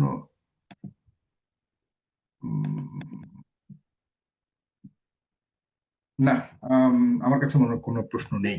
সবাই শুধু প্রমাণ প্রমাণ বলছেন। আসলে অনেক কিছু আছে স্বামী স্ত্রীর মধ্যে প্রমাণ থাকে না, তবে পারিপার্শ্বিকতা এবং এখানে আম, আমি আমি কারো পক্ষে বিপক্ষে কিছু বলতে চাই না, তবে এতটুকুই বলতে চাই যে আপনারা অবশ্যই যে যার জায়গা থেকে সাবিকুন নাহারের প্রতি অন্তত পক্ষে অবিচার যেন না হয়, আবার আদনান সাহেবও যাতে যাতে অপমানিত না হন। এটিকে আমরা এখনো পর্যন্ত পারিবারিক একটি সংকটকে এখনো পর্যন্ত আমাদের একটি সমাজের অংশ হিসেবে দেখতে চাই। তবে এর মধ্যে যদি সুরাহা না হয়, তবে কেউ যাতে, দুই পক্ষের মধ্যে কেউ যাতে কোনোভাবে বঞ্চিত না হয়, কোনো ধরনের অত্যাচারের শিকার না হয়। আমি এই অনুষ্ঠানের পর বলবো সাবিকুন নাহারকে যেন আইনিভাবে এবং সামাজিকভাবে, রাষ্ট্রীয়ভাবে তার নিরাপত্তা এবং তার সন্তানদের নিরাপত্তা তিনি চেয়েছেন। আমি মনে করি পাশাপাশি যেন সাবিকুন নাহারের নিরাপত্তা নিশ্চিত করা হয়। ভালো থাকবেন সবাই। সাবিকুন, আপনার কোনো কিছু বলবার থাকলে বলতে পারেন, শেষ কথা আমি শেষ করবো। আমার আমার একটা বার্তা দাও, দুইটা বার্তা দেওয়ার আছে। একটা হচ্ছে যে রাম বাম নাস্তিক টাইপের যে সমাজের মানুষগুলো রয়েছে, যারা বর্তমান আমার লাইফের এই ক্রাইসিসটাকে নিয়ে বা হুজুর হুজুর বলে সমালোচনা করছে, তাদের উদ্দেশ্যে আমার এই বার্তা হচ্ছে যে আসলে এটা কোনো দিনের সাথে রিলেটেড না। যে আমি দিনের অ্যাডভান্টেজেস গুলো, মানে আমি সুবিধাগুলো আমি নিচ্ছি বলে এটা দিন খারাপ তা না। দিন অবশ্যই সুন্দর, ইসলাম অবশ্যই সুন্দর, ইসলামের প্রতিটা বিধান সুন্দর, প্রতিটা সিস্টেম সুন্দর। এখন কেউ যদি এটার মিস ইউজ করে, কুপ্রবৃত্তির দ্বারা আক্রান্ত হয়, আমার একটা কল মনে পড়তেছে, সেটা হচ্ছে আলী নদভী রহিমাহুল্লাহ, তার একটা কল আছে এরকম। একটা কিতাবে পড়েছিলাম যে কুপ্রবৃত্তি সবচাইতে বেশি আঘাতপ্রাপ্ত হয়েছে হচ্ছে আলেমদের দ্বারা, বা দিনের বার্তাবাহক যারা যারা ঝান্ডা ধরেছে তাদের দ্বারা। তো সেজন্য কুপ্রবৃত্তি যদি কোনো ফাঁক ফোকর পায় তাদেরকে কপুকাত করার জন্য, তাহলে সবচাইতে বেশি আঘাত করে আগে তাদেরকে, কারণ সে মাইরটা খেয়েছেই হচ্ছে আলেমদের মাধ্যমে বা যারা দিনের ঝান্ডা ধরে তাদের দ্বারা। আমার কথাটা বুঝাতে পারছি কিনা? তো জি, এজন্য আসলে হয় কি, এই সমাজে বা দিন প্র্যাকটিস করে এই সমাজের বিষয়গুলো এত বেশি হাইলাইটেড হয় এবং তারা খুব বেশি কুপ্রবৃত্তির দ্বারা আক্রান্ত হয়, ভুল পথে পা বাড়ায়, ভুল হয়ে যায় তাদের দ্বারা। তাই বলে দিন অসুন্দর এমনটা না। সেজন্য যারা আমরা দিনের জন্য কাজ করি, যারা কাজ করে তাদের উচিত হচ্ছে কি অনেক বেশি সংযত থাকা, কারণ সবচাইতে বেশি টার্গেটেড থাকে কুপ্রবৃত্তির কাছে তারাই, যারা দিনের ঝান্ডা উত্তোলন করার জন্য চেষ্টা করে, ঝান্ডা হাতে নেয়। তাদের সচেতনতা জরুরত ছিল।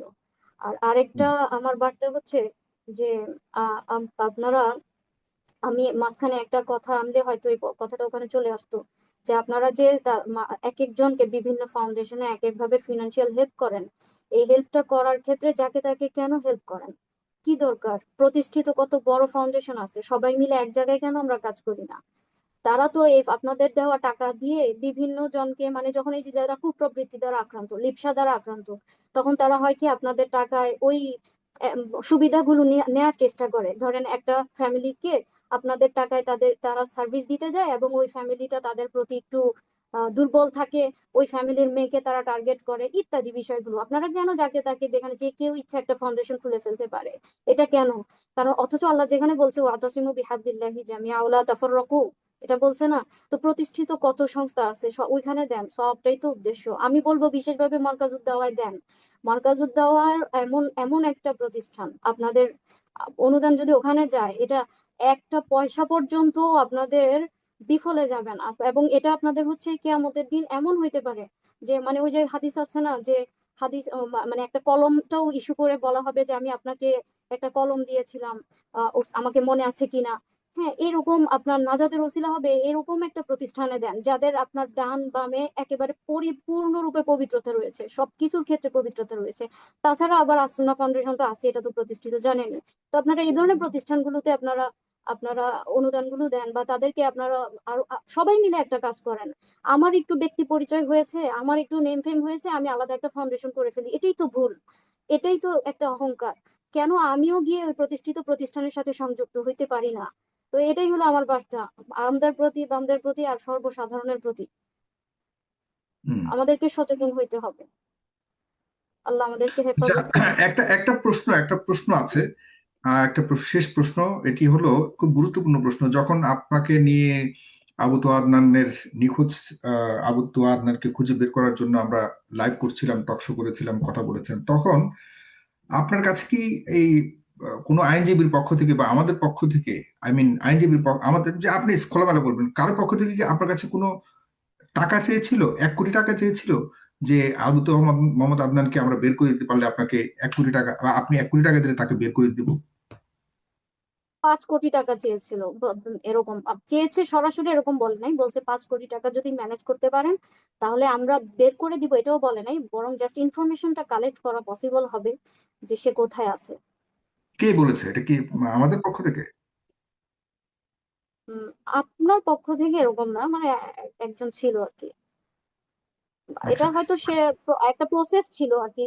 সে বুঝে বলছে বলছে যে এই এই প্রসেসে আমি যদি এভাবে এভাবে টাকা খাওয়াই, তাহলে আমরা ইনফরমেশনটা পাবো যে আসলে সে কোথায় আছে। তো সেজন্য কত টাকা লাগবে? 5 কোটি টাকা লাগবে, এরকম। আচ্ছা, এটা তো সেটাই আমাদের বলছে। কোনো, আমি আমাদের ভেজিটেবলের পক্ষ থেকে তো এরকম কোনো কেউ কিছু বলেনি। আ- না, আপনি ফেস দ্য পিপল মানে হচ্ছে, আমি বুঝি আপনাকে হুম। আপনার সাথে রিলেটেড না। আচ্ছা, ঠিক আছে। না, কারণ এরকম একটা কথা উঠেছিল, আবু তো আদনান বলেছিল যে তাকে বের করে দেওয়ার শর্তে টাকা চেয়েছিল, জাতীয় কিছু একটা। যাই হোক, আহ, এখন আর তেমন কোনো প্রশ্ন আমার কাছে নেই। আমি সর্বশেষে একটা কথাই বলতে চাই, প্রিয় দর্শক, আপনাদের উদ্দেশ্যে। আহ, আমাদের কাছে, বিশেষ করে আমি, আলেমদের নিয়ে, আলেম সমাজ নিয়ে বহু অনুষ্ঠান করেছি। যখন বাংলাদেশের আলেম সমাজ নিয়ে কথা বলবার সাহস কেউ পেত না, তখন আমি কথা বলেছি। আলেম সমাজের বিভিন্ন ধরনের সমস্যা নিয়ে, খুব ভয়াবহ সমস্যা নিয়েও কথা বলেছে। মানে এগুলি নিয়ে আর বেশি বলতে চাই না। যে কারণে কোনো ধরনের সংকট হলেই বা সমস্যা হলেই আমার কাছে আসেন বিভিন্নভাবে এই সম্পর্কিত লোকজন। আমি কখনোই কিন্তু পারিবারিক কোনো বিষয় নিয়ে কোনো শো করিনি, কখনোই না। কারো পরিবার, কারণ এই ধরনের এই ঘটনা, সিমিলার ঘটনার অনেক ঘরে হয়েছে, অনেক সংসারে, কার সংসারে হয়েছে আর আমি বেশি প্রকাশ করতে চাই না, অনেকের সংসারে হয়। তাদের সেই সংসার থেকে কোনো না কোনো উপায়ে আমার কাছে পর্যন্ত এসে অনেকে বলার চেষ্টা করেছে যে অমুক এটা করেছে, তমুক এটা করেছে, একটু দয়া করে আমাদেরকে সাহায্য করেন, অমুক করছে। তো এই ঘটনাগুলি হচ্ছে অনেক ঘরে, কিন্তু সংসারে আমাদের মা বোনেরা যারা স্ত্রী হিসেবে আছেন, বিভিন্ন ঘরে, তারা কিন্তু কোনো না কোনো অত্যাচারের শিকার হচ্ছেন। একদম খুব বেশি উড়িয়ে দেওয়ার মতো নয়। কখনো কখনো কারোটা সামনে আসে, কখনো কখনো কারোটা আসে না। সুতরাং যারা অত্যাচারিত হচ্ছে, আমরা পুরুষরা তো একদম আহ, খুব শুদ্ধ জীবন ব্যবস্থা আমাদের, এটা শতভাগ বলার কোনো সুযোগ নেই। আমাদের ভুল হতে পারে, তবে এই ভুলের কারণে কোনো নারী এরকম ভাবে নির্যাতিত হোক, এটি আমি ব্যক্তিগতভাবে চাই না, কোনোভাবেই চাই না। নারীরা আহ, ধর্মীয় দৃষ্টিভঙ্গির আলোকে অনেক কিছুই হতে পারে, আহ, বা অনেক কিছু বলার সুযোগ আছে, কিন্তু নির্যাতন কোনো দৃষ্টিভঙ্গিতেই অ্যালাউ করবার মতো নয়, কোনোভাবেই নয়। আমরা শেষের দিকে আমি এই আহ্বান করেই আচ্ছা আজকে শেষ জনাব, করছি। আমাকে নিয়ে আরেকটা অভিযোগ আছে, এই বিষয়টা একটু ক্লিয়ার না করলেই না। আমাকে নিয়ে একটা অভিযোগ আছে, সেটা হুম, হচ্ছে যে বলা হচ্ছে আমাকে প্রশ্নবিদ্ধ করা হচ্ছে আমার আমার চলাফেরা নিয়ে। আমি তো হুম, বললাম যে আমি কেমন একটা ফ্যামিলি থেকে বিলং করি। আমি তো আমার যখন দিনের বুঝ ছিল না এমন একটা ফ্যামিলিতে থাকা সত্ত্বেও, তখনও তো আমি কখনো এরকম দোকানে দোকানে হাসাহাসি করা, বিশেষ করে একজন ওসামা নামে বক্তা আছে, সে আমার উপর ব্যাপারে অপবাদ দিয়েছে। আচ্ছা আমার প্রশ্ন, তাদের কি ভয় নাই? সে দেখেছে হুম, কোনোদিনও আমাকে? সে যে বলে মিরপুরে সবাই জানে, সে মিরপুর সবাই কি বলতে পারবে, আসুক ইনভেস্টিগেট করুক, আমি তাদেরকে সাদরে আহ্বান জানাইলাম। আমার লাইফের পিছনের সব পিছনের জীবনযাত্রা এগুলো তুলে এনে আমার বর্তমানের সাথে কি তার তুলনা হইতে পারে? আর তারপরে এই এই যে কি যে অপবাদগুলো ওসামা বক্তা নামে যে লোকটা এই লোকটা দিয়েছে, এই লোকটা কি কসম করে অ্যাটলিস্ট কসম করে বলতে পারবে যে আমি ওই ওই রকম লাইফ লিড করি? আরেকটা বিষয়, আম, এই আদনান সাহেবের পরিচিত একটা লোক, সেও, লোক বলতে একদম ছোট অল্প এজের আমার ছোট ভাইয়ের মতো, তারাও এই ধরনের অভিযোগ, মানে ব্যক্তি কেন্দ্রিক অভিযোগগুলো আনতেছে আমার উপরে যে আমার ক্যারেক্টারলেস ইত্যাদি এগুলো বলতে চাচ্ছে। প্রশ্নই হুম। আসে না। তো এটাকে কেন্দ্র করে তারা অভিযোগগুলো আনতেছে, বলতেছে আমার চলাফেরা নিয়ে। তা আমি অলওয়েজ কারে যখন আমার আমি তো অলওয়েজ বলতে মানে আমার বিয়ের পরবর্তী জীবন, তারা আমাকে যখন দেখতেছে, আমি তো কারে যাতায়াত করি, আমি তো সাধারণ মানুষের সাথে চলিও না, মিশিও না, কথাও বলি না। প্রশ্ন সেটার আমার প্রয়োজনও হয় না। আমি অলওয়েজ, আমার হাজবেন্ড আমার সাথে থাকে যখন আমরা কোথাও গিয়েছি। বিশেষ করে ধরেন কখনো কক্সবাজার গিয়েছি, আমরা রাতে 2টা বাজে গিয়েছি, 3টা বাজে গিয়েছি। যেই লোকটা অভিযোগ এনেছে, এই লোকটাকে আদনান সাহেব পেছনে বসাতো নিরাপত্তার উদ্দেশ্যে। তো আমি যখন কারে আছি তখন আমার হাত মোজা পা মোজার প্রশ্নই আসে না, কি দরকার, এবং রাতে 3টা বাজে। এবং আমরা এরকম নির্জন সময়গুলোকেই বেছে নিতাম। ওই সময় যদি আমি আমার হাজবেন্ডের সাথে চোখ সাজিয়ে বের হই, আর তাদেরকে যদি আমি একটু সুযোগ দেই, বা আমার হাজবেন্ড নিরাপত্তার জন্য পিছনে বসাইছে, আমরা কোনো বিষয়ে এনজয় করতেছি বা প্রসঙ্গত হেসে ফেলছি, সেটাকে যদি তারা ইস্যু করতে চায় যে মানুষের সামনে হাসি, এটা কখনোই প্রাসঙ্গিক না, এবং এটা কখনোই ইনসাফও না, যৌক্তিকও না, অযৌক্তিক সম্পূর্ণ একটা বিষয়, যেটা দ্বারা আমার পবিত্রতাকে, আমার ব্যক্তিসত্তাকে তারা কলুষিত করে, মানে তাদের সব অন্যায়গুলো ঢেকে ফেলা হচ্ছে, তাদের সব অন্যায়গুলো ঢেকে ফেলার চেষ্টা করা হচ্ছে। তো এগুলোর না কোনো চান্স নেই, তারা না বলুক, আমাকে আমার ব্যক্তিসত্তার কলুষিত করার জায়গায় প্রথমে প্রশ্নবিদ্ধ হবে তাহলে তাদের উস্তাদ। সে নিজে ছিল আমার সাথে যখন আমি চোখ সাজালাম, কিংবা আমার হাত মোজা নাই, রাতের 3টা বাজে আমি আমার হাজবেন্ড সব আমরা সবসময় এমন নির্জন জায়গাতেই থাকতাম বা থাকি যখন কোথাও গিয়েছি। আর এখানে আমার হাজবেন্ড অলওয়েজ আমার সাথে। আমি তো কারোর সাথে চলিও না, আমার ইভেন আমার আপনজন ভাই বোন এদের সাথে আমার প্রয়োজনের বেশি কথা হয় না। আমার এই জীবনে একটা মানুষ ছিল, একটা মানুষের সাথেই কথা বলছি, একটা মানুষের সাথেই সব হয়েছে, একটা মানুষের সাথেই আমার চলাফেরা, কথাবার্তা, রাগ, কষ্ট, ভালোবাসা সব তার সাথেই ছিল, এটা সেও জানে। আমি এত বেশি একা, সে জানে, লাইফ লিড করেছে। তো এই যে আমার নামে, আমার ব্যক্তিসত্তার উপরে এই অভিযোগগুলো আনা হয়, এই বিষয়টা আমার একটু বলা জরুরি ছিল। তারা যে অভিযোগগুলো আনে, আরেকটা বিষয় বলে যে হাই হিলের বিষয়। আমি ধরেন বিভিন্ন কনফারেন্সে হাই হিল না পড়লে যে ডায়াসের সামনে বক্তব্য দেওয়া, আলোচনা করার জন্য হাই হিলটা সহায়ক, এটা ছাড়াও আমি একদম ছোটবেলা থেকে হাই হিল অভ্যস্ত। এখন এই বিষয়গুলো নিয়ে আমার পবিত্রতাকে কলুষিত, হাই হিলে কি পবিত্রতার সমস্যা আছে না? এটা কি ধর্মের সমস্যা? হাই হিল তো, না হাই হিল তো মানে এটার ইখতিলাফি একটা মাসালা। কেউ কেউ বলতেছেন হারাম ওকে, কিন্তু এটার একেবারে অকাট্য রূপে মানে আমি ইমান থেকে খারিজ হয়ে গেছি এরকম কিভাবে, বা হারাম একেবারে অকাট্য রূপে হানাফি মাযহাবে এটা বলতে পারবে? আমি তো জানি কেউ এক মাসালা আছে, বললাম তো মতভেদ আছে। কেউ কেউ বলতেছেন হারাম। হ্যাঁ, তারপরে তারা যাদের রেফারেন্স দিয়ে হারাম বলে তাদেরটাও আরো বেশি ইনভেস্টিগেট করে দেখলে বলবেন যে শিথিলতা আছে।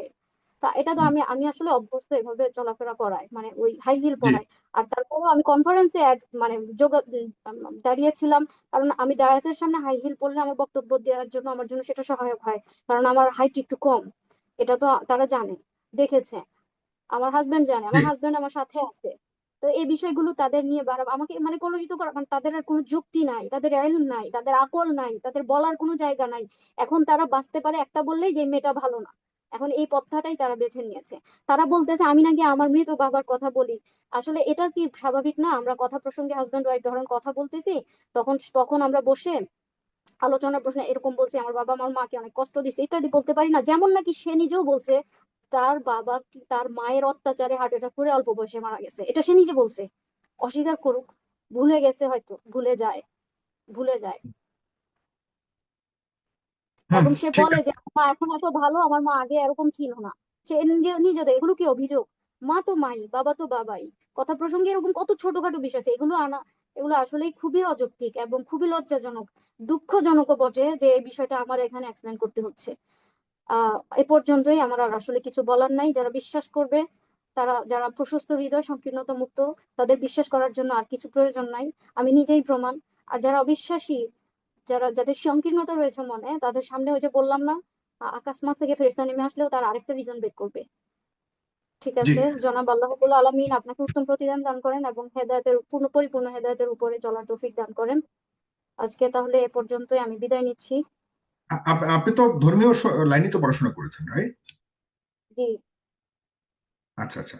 না, কারণ অনেকেই তো প্রশ্ন করছেন, তারাও ধর্মীয় লাইনে পড়াশোনা করেছেন। আপনি যে জেনারেল লাইনের মানে পড়াশোনা করেই যে কথা বলছেন তা না, আপনিও ধর্ম নিয়ে যথেষ্ট আপনার বিশ্লেষণ রয়েছে, আপনি রিসার্চ করেছেন বা ধর্ম সম্পর্কে জানেন, জেনে শুনে আপনি কথাগুলো বলেছেন।